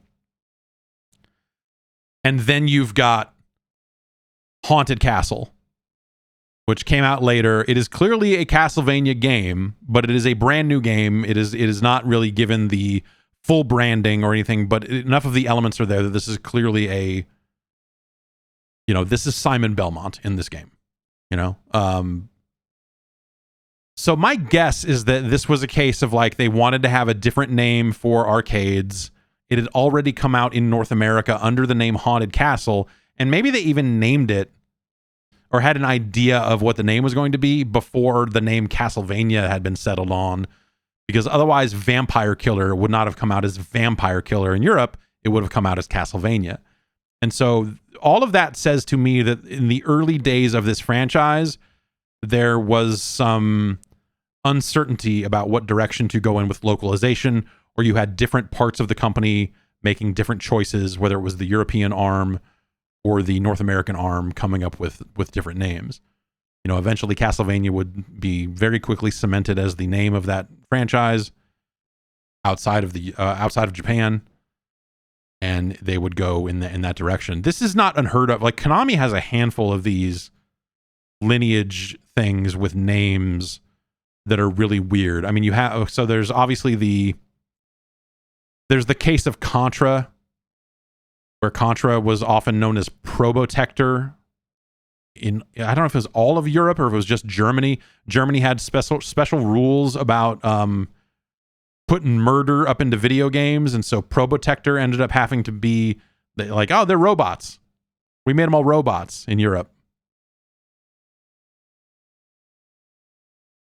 And then you've got the Gradius stuff, which is insane about and I don't have the Gradius stuff straight. I can't talk to you about the lineage of which Gradius game is which and which one is Life Force. You've got Nemesis and you've got Vulcan Venture and you've got Gradius 2, Yabo, Go for No. The early days of the Gradius shooters and how those games got named and released and re-released, and then, oh, we re-released this game back into Japan based on the localization, but made some additional changes to add more voice. Like, if you go dig through the Gradius games in MAME, like, you'll go look at that franchise, it is a mess. I don't know, and I'm sure there's pages I'm sure I could read on the internet that would make all that incredibly clear. I know someone has done the work out there. It's a popular enough franchise, of course they have, but Jesus, none of it. I don't have any of that knowledge. To me, Gradius came out on the NES, and then Life Force came out, and that was the sequel to Gradius. Because I did not encounter those games in arcades until years later. So the Gradius, that franchise was an NES franchise as far as I was concerned, and so that lineage there, in terms of how they came out on the Nintendo and then the Super Nintendo, really informed how I thought about that stuff. I don't know. Yeah, the like games containing the Vic Viper. It's yeah, that's a very strange lineage for sure. And I'm just guessing that, like, the considering that all of those Castlevania games were happening in a similar time frame, it probably just means that they had not decided that this was going to be this is called Castlevania. When this game comes out of Japan, it is called Castlevania, and that's it. They clearly had not made those decisions yet, and so kind of like all bets are off for localization. Phil writes in and asks, when did cursing become cool? I mean, I was like probably 8 or 9. Anyway, everything from my wife watching a mac and cheese recipe where the chef says, salt the water like the fucking ocean, to The Rock exclaiming, let's fucking go, after shilling his piss in a can, Zoa. I wouldn't be surprised if Pat Sajak hasn't already begun responding, sorry, Jim, no fucking vowels. I have nothing against cursing. I love it. Actually, some of the smartest and funniest people I know curse a mile a minute, but what's with everyone casually dropping F-bombs? They're taking the edge off of it. Am I gatekeeping? Or worse, am I cursing's equivalent of an annoying Metallica fan? Oh, you weren't a fan before Kill 'Em All? Don't wear the shirt then. Go fuck yourself, Phil. Yeah, the world is dirty now. I'm sure that there have probably been papers written on the continuing coarseness of language in this country and the acceptability of said coarseness, and how I think a lot of people have just dropped the facade. You know what I mean? Like, words that used to seem like, oh, these are completely inappropriate. Motherfucker was always my favorite. Still is. It's just fun. It's long. It's just like, blah. But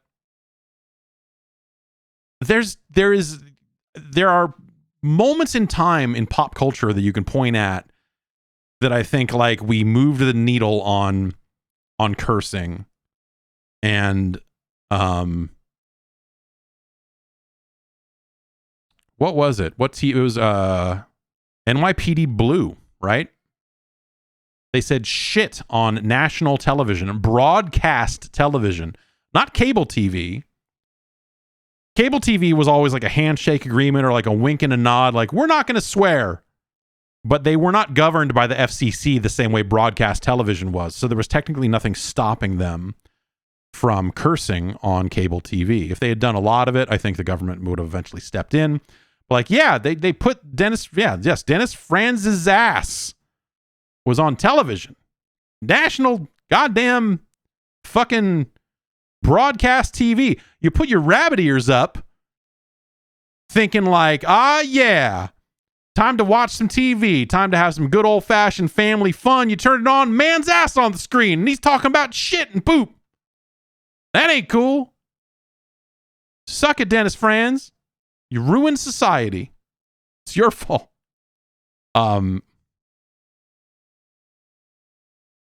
So yeah, you have a moment like that probably kind of shifted things a little bit. It's not that people weren't swearing before, it's just that they weren't swearing on television and they weren't swearing in those sorts of situations. And so now that more and more content is being consumed on the internet where there are no rules, I think you have people that are like letting that seep into more of their shit. And I think that's totally appropriate. I think that like the whole idea of like curse words, generally speaking, is silly. But at the same time, those words are still coarse in a way that like, I try not to swear around my kids. It just seems like the right thing to do from, there's still society is still society, The idea of like, I don't necessarily want my kids going places and cursing a bunch, and so I don't curse around my kids so that they don't pick it up. At least I try. I try not to. And I think that's fine, and I think that makes sense, and I don't see the problem with that. I know some people are like, no, people need to be able to curse everywhere. This is a problem, and I don't really have a problem with some words seeming a little bit off limit to children, because that gives them their power, and that's what makes them fun. If me saying the word motherfucker when I was 10 or whatever, however old I was just another word, what fun would that be? It was fun to hang out with other kids and curse. And my dad eventually, his rule on that stuff was basically, you can curse around me, but don't curse at me. And I'm like, yeah, that always seemed sensible to me. I've always prescribed to the theory of, the commanding officer in the military, that when he shows up and says, get your fucking guns, it's like, oh, okay, whatever, we're going to go do target practice or something. But when he walks in and says, get your guns, it's because shit is fucking serious. That's kind of, in some, not that I am telling people to get their guns, but not anything I'm doing is that serious. But that is kind of been the, that has sort of been my approach to cursing, I suppose, or how it has happened for me, is that when things are very serious, you don't have time to curse. But yeah, I don't know. It's I am a wrestling viewer. I watch the wrestling, and WWE has done this a couple of times, and I get the impression that maybe they'll do a little bit more of it in the future with the way things seem to be headed. But AEW does this too much, where AEW is allowed to say the word shit, and so they do, and it sticks out like a sore thumb, and it always, almost always, feels forced when they use it, because they are using it too much, and it no longer has the edge that it did the first time they said it in wrestling. You're like, whoa, that guy just said shit on TV. And now it's like every week there's two or three shits in there. I don't know. It's so I don't know. It's kind of, I look at all that sort of stuff as like, the slow movement of society in the direction of cursing being something that just kind of happens and is a natural and normal thing. I think it makes a lot of sense. And so I think, there should be one last shit on that program. They should let Chuck Taylor say shit and then never say it again. That's my thought. The last shit. They sold out a building in Chicago. You heard of the first dance? Well, we got the last shit.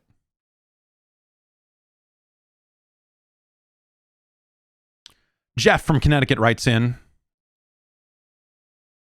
he says, I'm curious, if you could give advice or notes to each of the big platforms, what would it be? For the sake of argument, we'll say Microsoft, Sony, and Nintendo. If you're feeling frisky, add in Valve, Epic, and Oculus. Similarly, what moves do you think Apple, Amazon, and Google would need to make to become the major competitors that Microsoft predicts they'll be? It's advice and notes are really hard because I think that, there's the stuff that,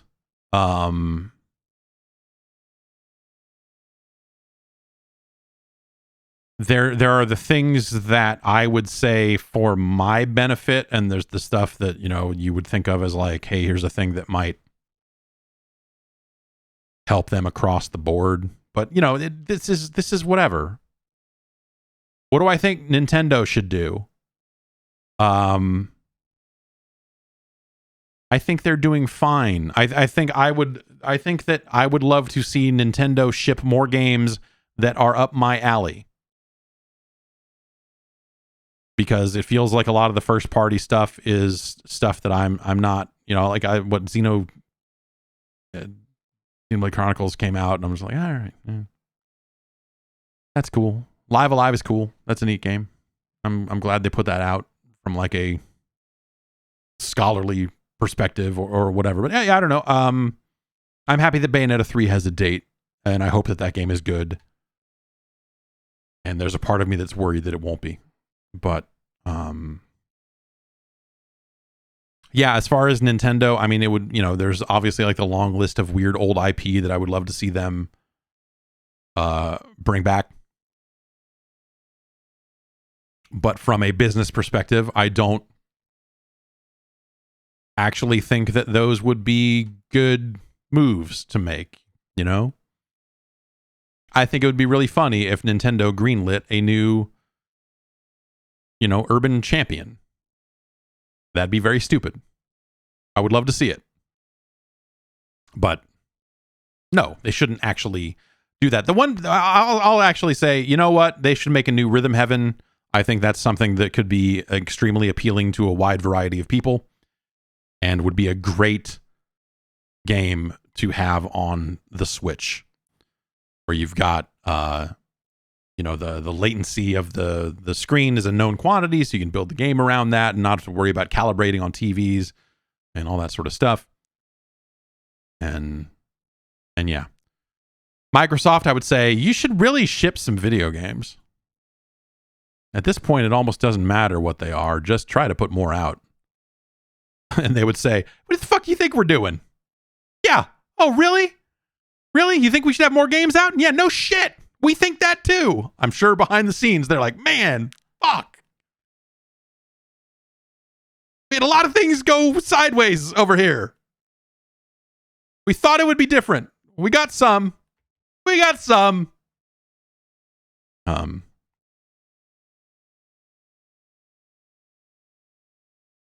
But yeah, that's that. I think Microsoft is generally doing a really good job with Game Pass, and they're getting more games on that platform than they used to. Like they're more Japanese games are coming. They're still not there yet. There's always more work to be done on that front, I'm sure.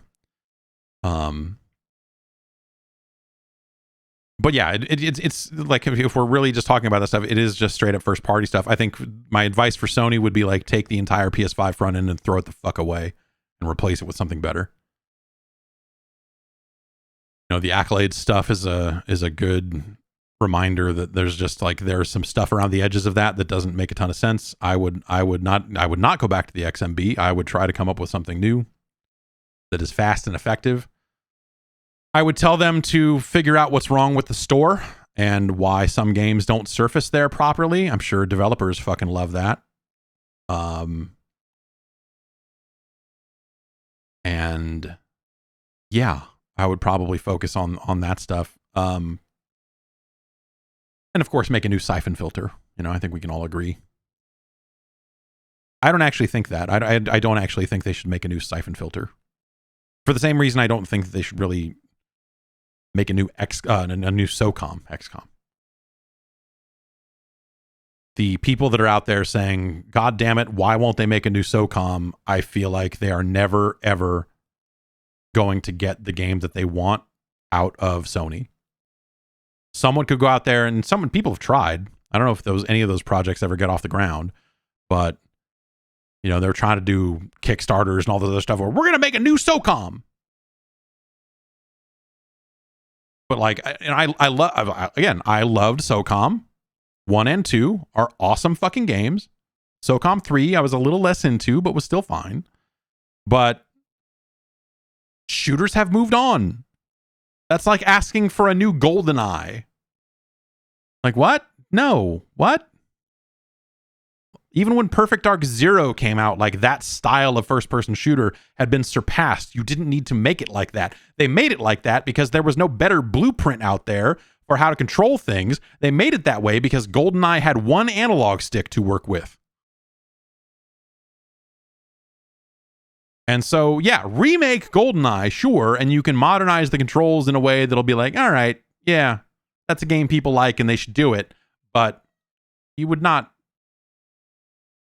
When they make that new Perfect Dark, if it is still somehow in that weird console shooter space, that will be embarrassing, might be the word. I don't know. That'll be insane. That'll be absolutely insane if they were to do that. I don't think they'll do that.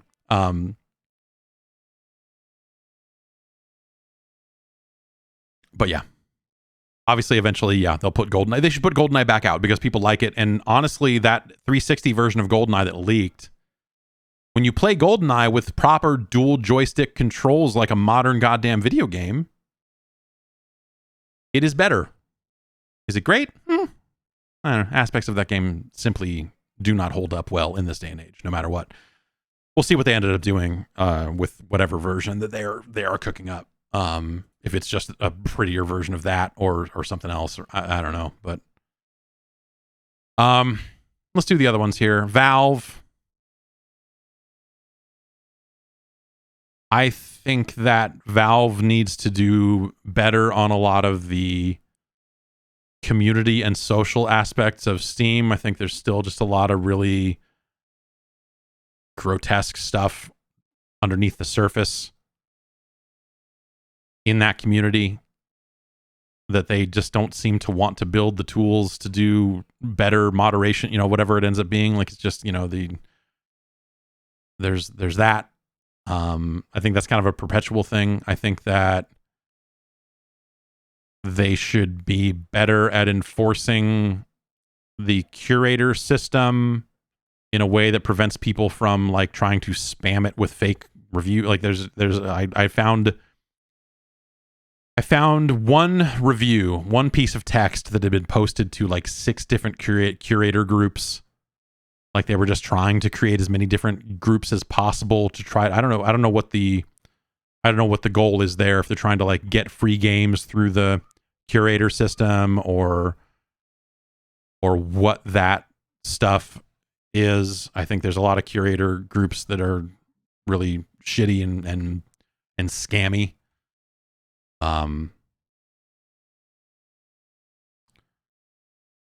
I think the Steam Deck is a great step in the right direction for them overall. I would love to see further development on that front, whether it's on the software side or what have you. And I would probably get serious about games again. I would probably get serious about, like, okay, or you know, transparency on top of that to a certain extent would help as well, because, you know, like they said, like, we hear you on the Team Fortress stuff, and they've had a couple of patches. I would just come out and say, like, hey, you know, yeah, we're working on this. Here's when we plan to do it, and get serious about solving that problem, if only to just kind of gain some more credibility with the community going forward.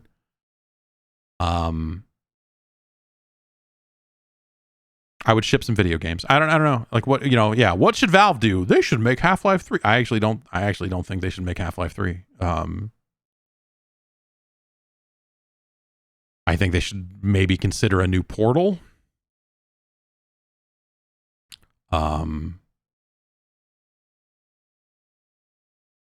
And, you know, to try to do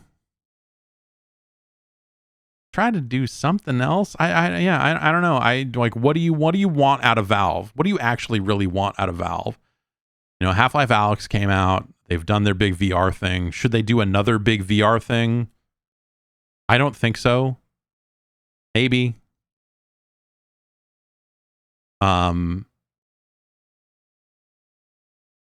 Should they? Yeah. Should they?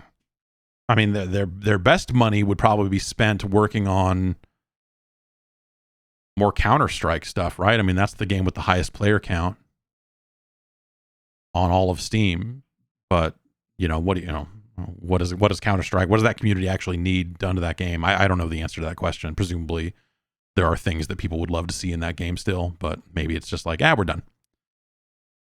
You know, Ricochet 2, I think, you know, that's a big one. Yeah, I don't know. I think, yes, I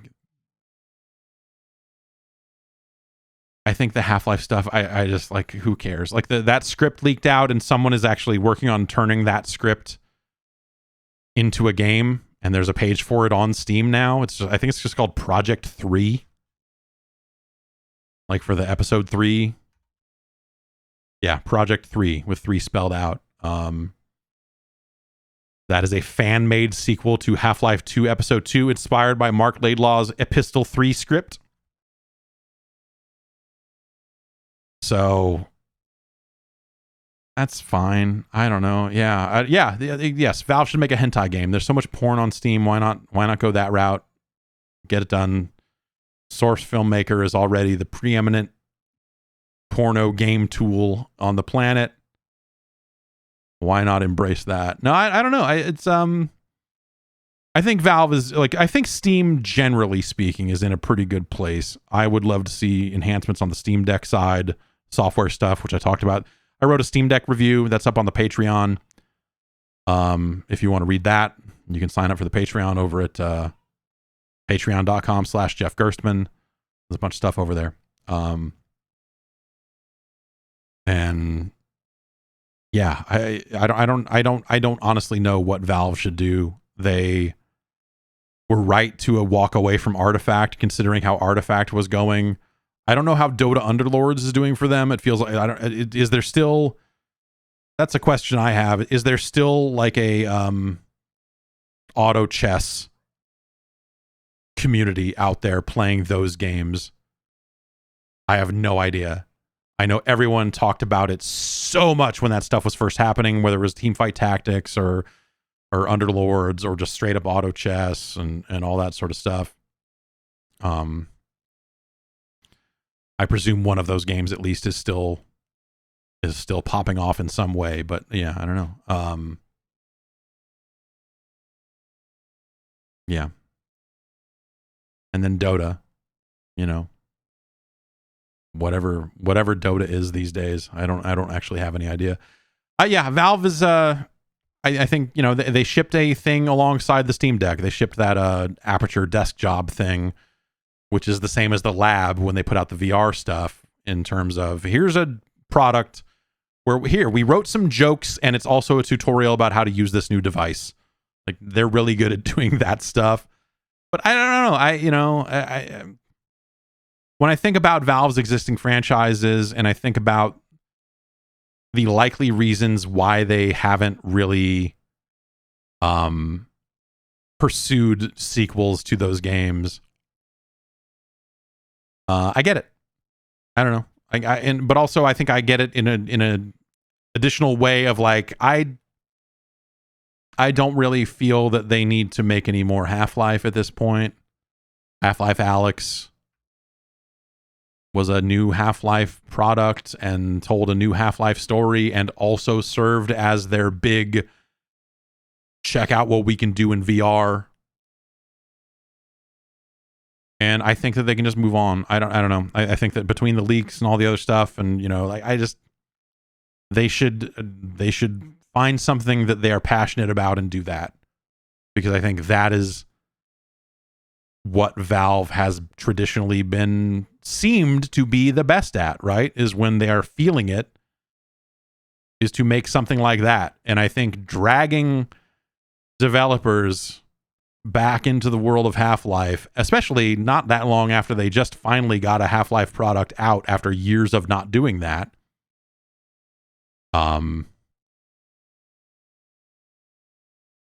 I would keep trying to come up with new stuff. I think that, you know, they've had some misses, obviously, with Artifact, and it sounds like Underlords is maybe not awesome player count wise, but yeah, if there is in fact a team there that is super passionate about the future of Half-Life, and they really are like, we have to tell this story. We've got this Half-Life world story that we need told, and it can only be told in the Half-Life universe, and we need to make this game. And they've got like a burning passion for the future of Half-Life. They should absolutely fucking do it.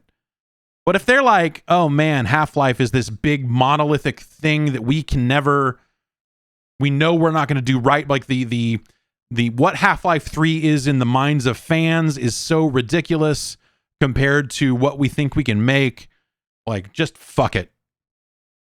Like, we're not even going to do it because we can't possibly get there. Like, it's just like I was talking about with Street Fighter and all that other stuff, and in terms of just like, yeah, you know, if they're not feeling it, they shouldn't do it, because the worst thing they could do is say, hey, we're making Half-Life 3, and then they put it out and it's like, oh yeah, I guess you made another one of those. Congrats. I always thought that, you know, yeah, I always figured that those series converged, and you ended up with Gordon Freeman with the portal gun, you know, like that always seemed like where that was all headed. It was just like, okay, Portal takes place in the same universe, and here, this and that, the Borealis, whatever the fuck. And they just go that way with it. That always made sense to me. But also Portal is very funny, and Portal is very much a puzzle game. So I think if you made Portal 3 and then it was also meant to be the backdoor follow-up to Half-Life, it wouldn't do it. You'd have much better of a chance, I think, of shoehorning Portal mechanics into Half-Life than you would shoehorning a Half-Life storyline into Portal. You know? But yeah, I don't know. And what should Oculus do? What should Meta do? Get split up by the government? I don't know. What, fall apart? They should shut down Instagram. They should shut down everything. I don't like the story about how they view the social experience on Facebook as a legacy product, and that they're really pushing on that TikTok style experience without understanding anything about why. So I like TikTok, because when I open up TikTok, it shows me, you know, it has a pretty good hit to miss ratio of just like shit that I look at and go like, yeah, that's some shit I didn't mind seeing. And it's fast enough that who cares? Whereas the Instagram experience is a fucking shit show, and I don't come to Instagram to see that shit in the first place. So I just don't come to Instagram anymore. And the same can be said for Facebook. I recently reinstalled Facebook out of curiosity because there were just relatives that I just don't hear from anymore because they only post shit to Facebook. And then I opened that up and it's like, oh, they have turned this into some kind of fucking algorithmic hellscape as well, haven't they? And yeah, so I don't know. Like, Facebook is making shitty products now. Like, they used to at least be good at making the garbage they were good at making, right? I mean, those things served some kind of purpose for some sort of people. But now that you watch them kind of nakedly chasing after TikTok, it's really insane. It's really fucking crazy. Like, you just look at it and go like, wow, this is a company that at least used to seem like that they were pursuing their own ideas and had their own concepts about where stuff needed to go, and you might not agree with it, but like at least you look at it and go like, oh, I guess that makes money, and that makes sense. And now they're like fucking up that part of it too, and they just seem like this desperate, like, where's some relevance we can grab? And so they're just like fucking up all of their core products along the way, and it's really fascinating.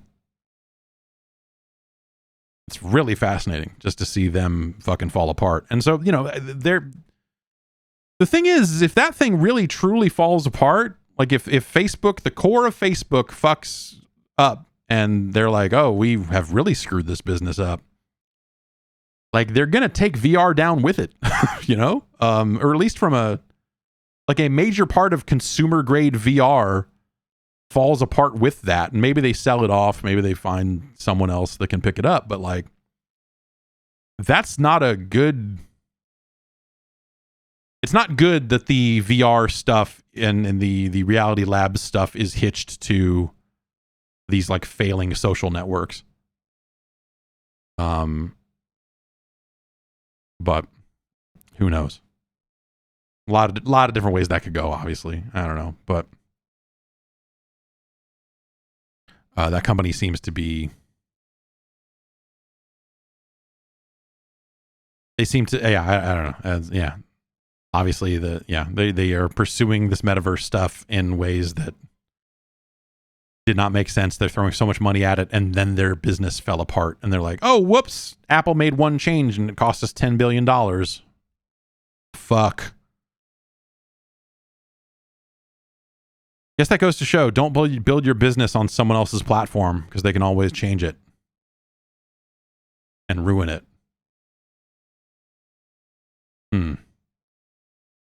Yeah. Fuck.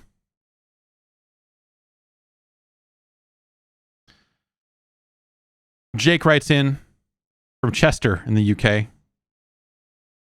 And he says, was there ever a time when the Nintendo 64 controller was viewed as good? Were we supposed to use it with 3 hands? I never owned an N64, but was able to play one when I was young enough for it to not make a difference to me.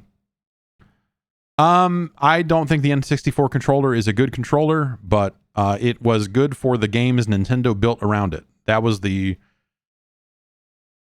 first and best case for the use of that controller, was Mario 64. And when those games were coming out, you're like, oh, yeah, cool. That makes a ton of sense for this specific game and these other specific games that were built around, you know, like literally purpose built for this stuff. But when third parties had to put their games on the N64, and they were also putting them on PlayStation or Saturn, you know, whatever else, it was a shitty situation a lot of the time. And it's a bad controller overall. I don't think it feels great. I don't think the analog stick ever felt good. I think the, like, moving your hand from the middle prong or the left prong or whatever, you know, but it did have 6 buttons on the face. But it never got a Street Fighter game, did it? Yeah. Mortal Kombat Trilogy came out there. And some other stuff, but like, yeah, there's not a great controller, but it was perfect for the games that were built for it. And that's, you know, I think that is Nintendo did that from then on, you know, They were like, oh, yeah, we're going to build a controller that makes sense for our games. Everyone else can fucking deal with it, I guess. And they did.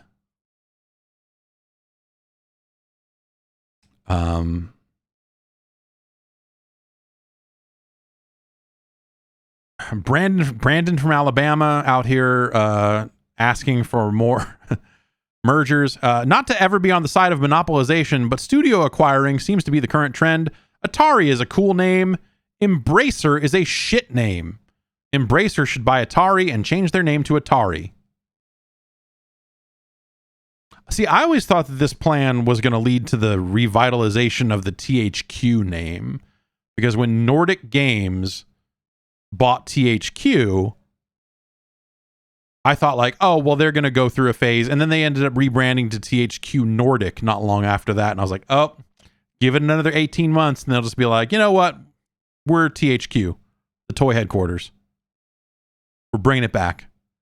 THQ is a shitty name, but it is a name that had recognition across multiple generations. Like it makes them sound older and prestigious in a way that Nordic Games did not.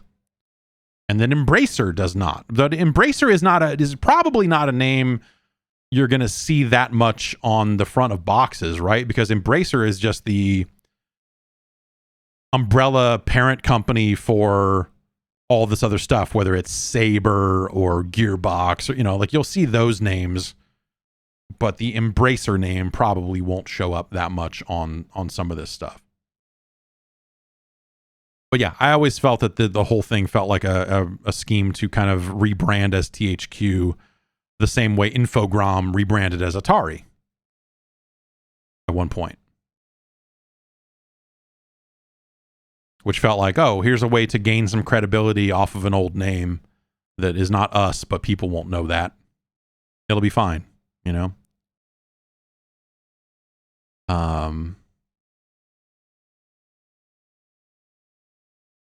Christian writes in and says, as a longtime fan of the PSP and especially PlayStation Vita, I always think about the possibility of a new Sony handheld. It doesn't seem all that likely we'll see another, but I started thinking about their work with PlayStation VR and a device like the Meta Quest.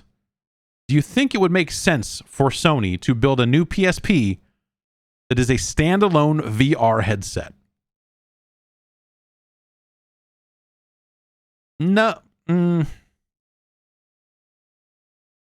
I really like the idea of a standalone headset. I think it's cool. But I think what I actually want is a wireless headset, because I want the full power of VR. I want the unbridled power of a personal computer, or I guess a PlayStation 5, to fuel some of these visuals and frame rates and all that other stuff. And the standalone Quest stuff is neat. It's cool that you can do it. There are some games that run absolutely fine there, but you kind of don't. I don't know. I every time I hook up a Quest to every time I turn on a Quest, it's usually because I intend to play something that's on Steam or something like that. The stuff that's in the Oculus store, native built for the Quest, like it's fine. But like if you want to do VR chat, you don't want to do the Quest version of VR chat. It has limitations, and so yeah, I'm usually looking to just wirelessly hook something up and do all that. And that stuff will continue to improve. Hopefully the wireless experience, the single wire is acceptable if that's what we need to do to reach some of these higher resolutions and all that sort of stuff. But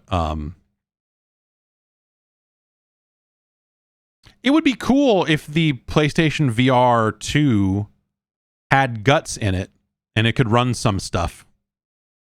Like that'd be cool if it could do both. I think that's the thing you would probably want, right? Is like, okay, here's, it's got some power in it so you can wirelessly play some stuff, and there's some games that we're going to build specifically for this wireless experience. But it's I don't think that they need to do that. I think that they're all in on the connected console experience, and it doesn't really seem like something that they would get that much out of. You know, so I don't think a situation where, you know, the best case scenario would be like, oh, we put out a standalone headset and it plays some games, but also it helps us sell PlayStation 5s because people buy that and then they go like, you know what, I want more, and then they go buy a PS5 to run even more and more powerful VR games or something like that, right? So, but that seems like a weird scenario. It seems like that this scenario that I'm inventing in my head on the fly seems like a weird one, so I don't know that that makes sense. Yeah, I don't think Sony needs it. I don't think that Microsoft needs it. Like everyone keeps saying, like, where, you know, is now the time for Microsoft to make a portable? Like, no, I don't think that makes a ton of sense. The streaming stuff is their focus. I think Sony now is trying to have something of a streaming focus, or try to focus on it more than they were, to the point where it would be weird for them to pursue some kind of standalone handheld device. It's the sort of thing where then because now you're also competing with phones and everything else that people keep in their pockets and all that sort of stuff. You know, the Switch is already out there, kind of meeting those needs to a certain extent. Obviously, the Steam Deck is out there. It's not really a competitor in that way currently, but yeah, you know, you saw that they did that deal to put out a backbone controller that looks like a PlayStation controller. That is Sony's handheld strategy, you know, deals like that. Let's see here.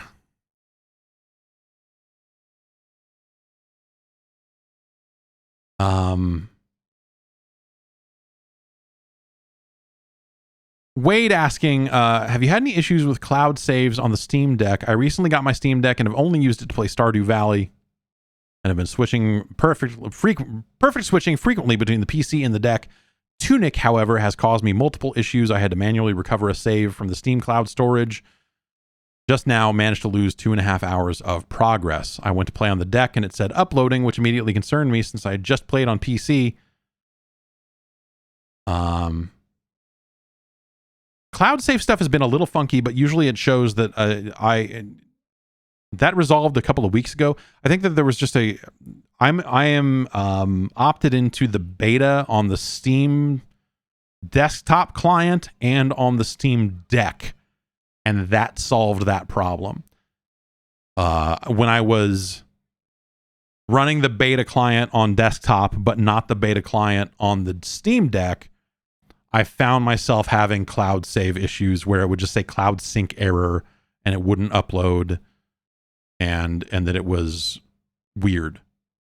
I did not lose any progress, but as soon as I upgraded, as soon as I updated the Steam Deck and set it to install the beta stuff, as soon as it rebooted after that, everything just synced right up. So I don't know if there was some change that they are testing on those beta branches or whatever that are, you know, incompatible with the, you know, the release build or whatever, but that might be something I would consider trying to solve that.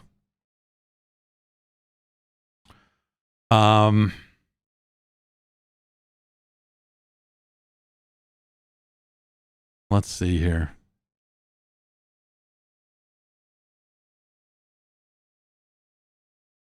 Let's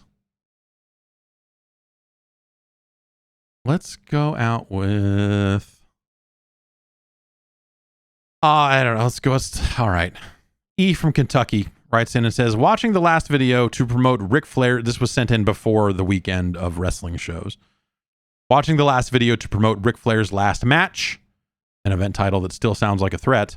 I was surprised at how much I was drawn in by it. I didn't watch much TNA back then, but I know enough of the history with Flair, Jay Lethal, and Jeff and Karen Jarrett.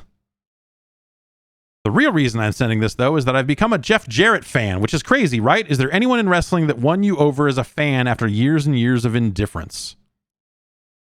I think I realized over the weekend that I don't like Jeff Jarrett. And not from a like, oh, you wrestling bad guy.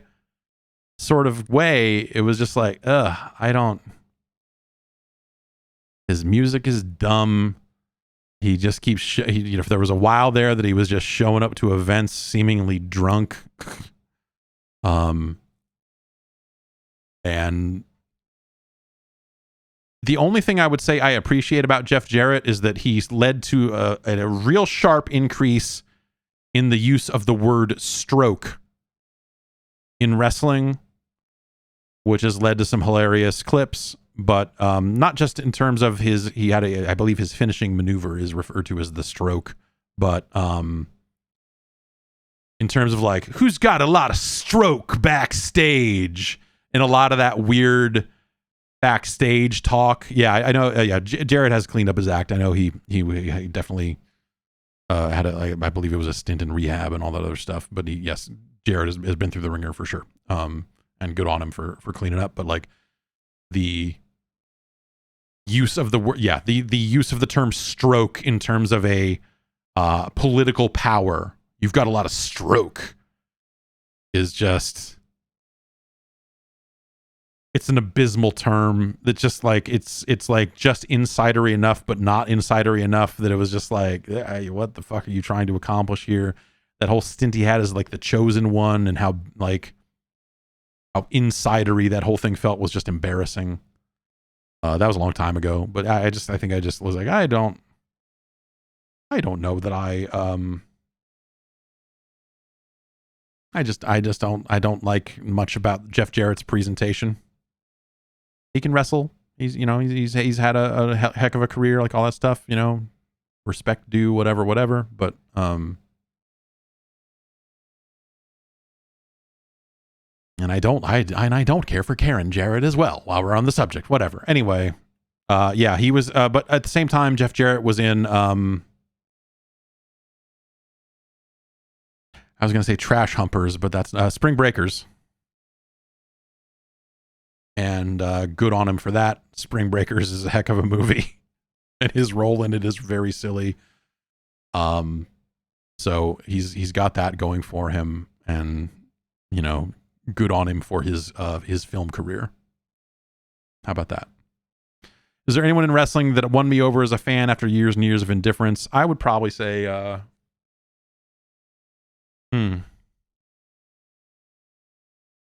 Randy Orton, maybe.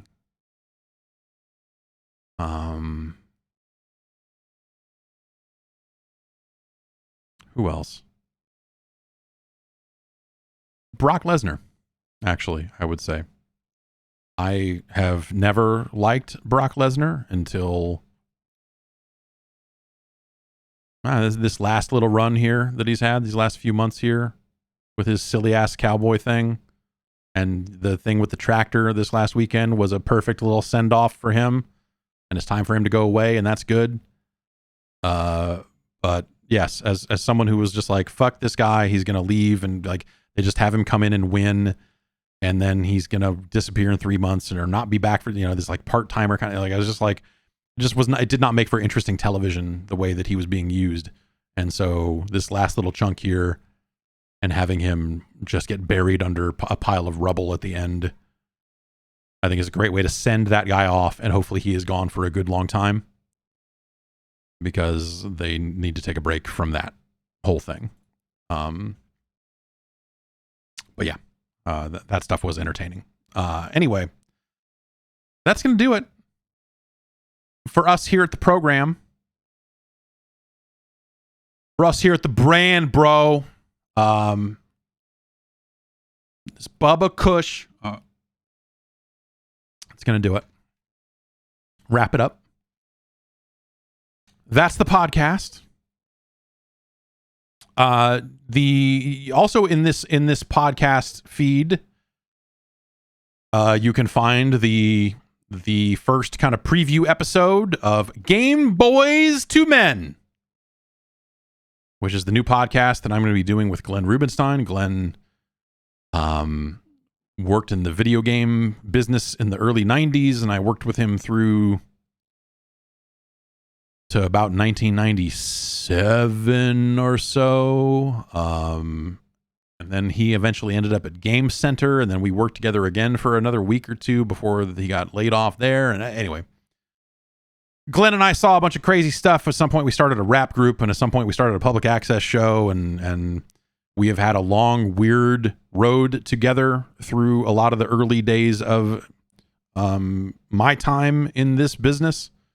And we have been uncovering that little by little. And that first episode's a really good setup for kind of what's to come. So check that out. It is on the Patreon RSS feed. It is on the YouTube channel. It is on the RSS feed for the Jeff Gerstmann show. So it's out there in a variety of ways. Future episodes will appear on patreon.com/Jeff Gerstmann. We'll have another one of those episodes coming up here pretty soon, focused on Nintendo and kind of what Nintendo was doing in the early 90s as Sega was becoming more of a threat to them from the, like, you know, from Sega getting this cool, from the Attitude Era of video games. How about that? Sega bringing in the Attitude Era of video games, and then Nintendo deciding that they were going to play it loud right up until they didn't have to anymore, and then went right back to being Nintendo. Yeah, it's some weird times for sure. So that Nintendo episode is going to cover a wide variety of stuff. Like Nintendo sued Galoob, who was making the Game Genie. Glenn was involved in that trial. We'll cover that stuff. The variety of stuff around Nintendo that we'll talk about first.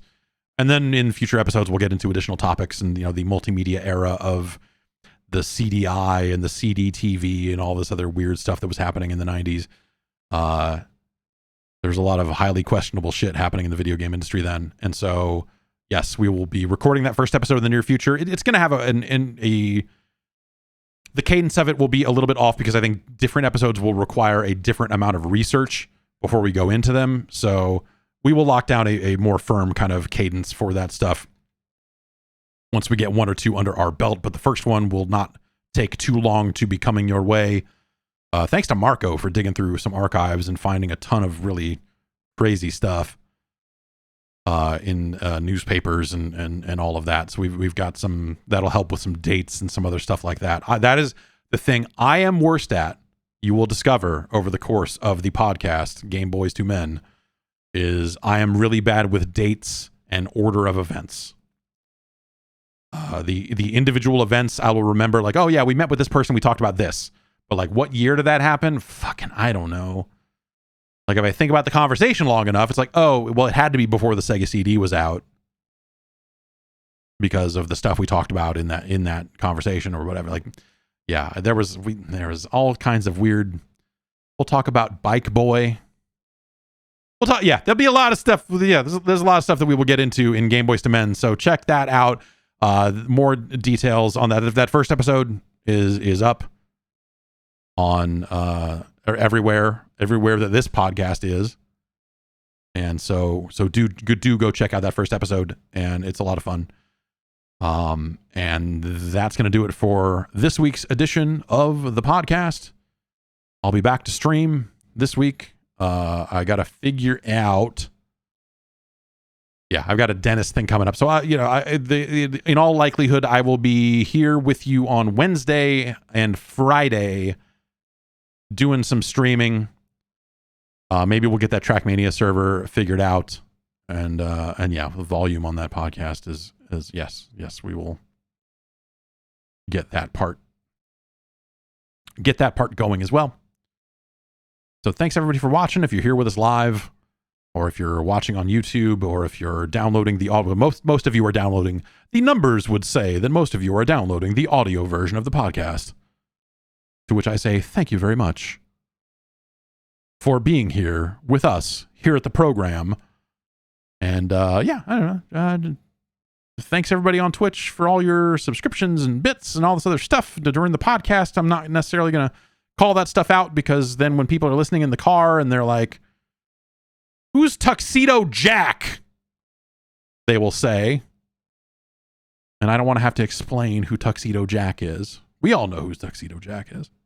But anyway, that's going to do it for this week. Be back next week. Hopefully we can get a guest in the building. Well, not in the building. A guest on the internet. That was the plan for this week, but things went sideways. And so we have to push that off a little bit, unfortunately. But yeah, there's a much longer conversation I need to have about multiverses, and I'm hoping to have that conversation with a guest in the very near future. So everyone take care of yourselves. We'll be back next Tuesday with another episode of this podcast. And of course, the streams will be the streams.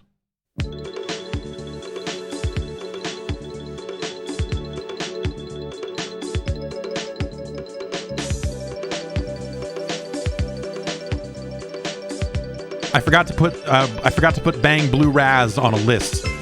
Let's see if we can do it real quickly here before the podcast music ends.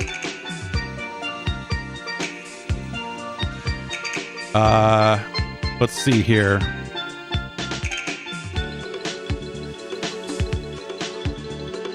Our list so far, if we're going from the bottom up, the worst energy drink I have had on this list is G Fuel Tetris Blast. Up from that is Rockstar X-Durance Marshmallow, which also sucks. Bang Sour Heads was bad. Zoa Fruit Punch. Above that is Monster Energy Ultra Peachy Keen. Above that is G Fuel Sonic the Hedgehog Peach Rings, which was okay. C4 Smart Energy Black Cherry is above that. That's a pretty solid drink. Rockstar Recovery Orange is above that. I like Rockstar Recovery Orange just fine. Above that is Rockstar Recovery Lemonade. The problem with the recoveries, not enough caffeine. Great tasting beverages. They're missing a little something. Above that, Ghost Sour Patch Kids Red Berry, which I would love to have more of, but I don't currently. I should probably order a case of that. And then at the top of the list is Rockstar Zero Fruit Punch, which is a good balance. It's above average in every category. Where does this? Okay, what is this? This is Bang Blue Raz with 2 T's because it's not an ECW anymore. I'm sorry, 2 T's because it is. Well, whatever. Blue Raz is significantly better than Bang Sour Heads, so it's above that. I'm going to say it's better than Zoa Fruit Punch. Is it better than Monster Energy Ultra Peachy Keen? Yeah, because it's got more energy in it, and it tastes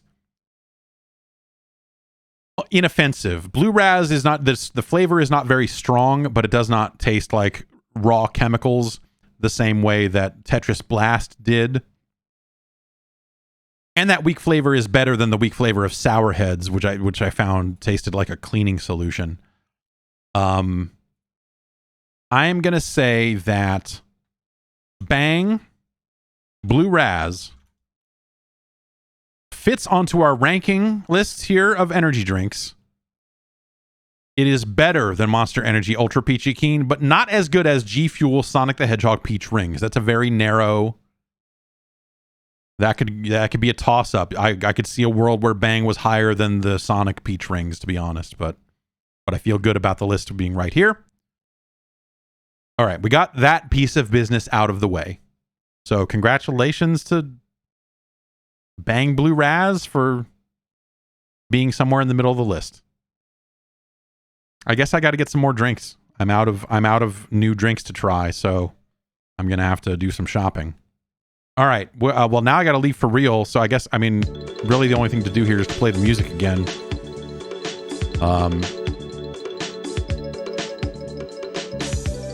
Thanks everybody for hanging out and listening to the show wherever you are in the world. It's been a great time here over the past week, and we are going to keep on trucking.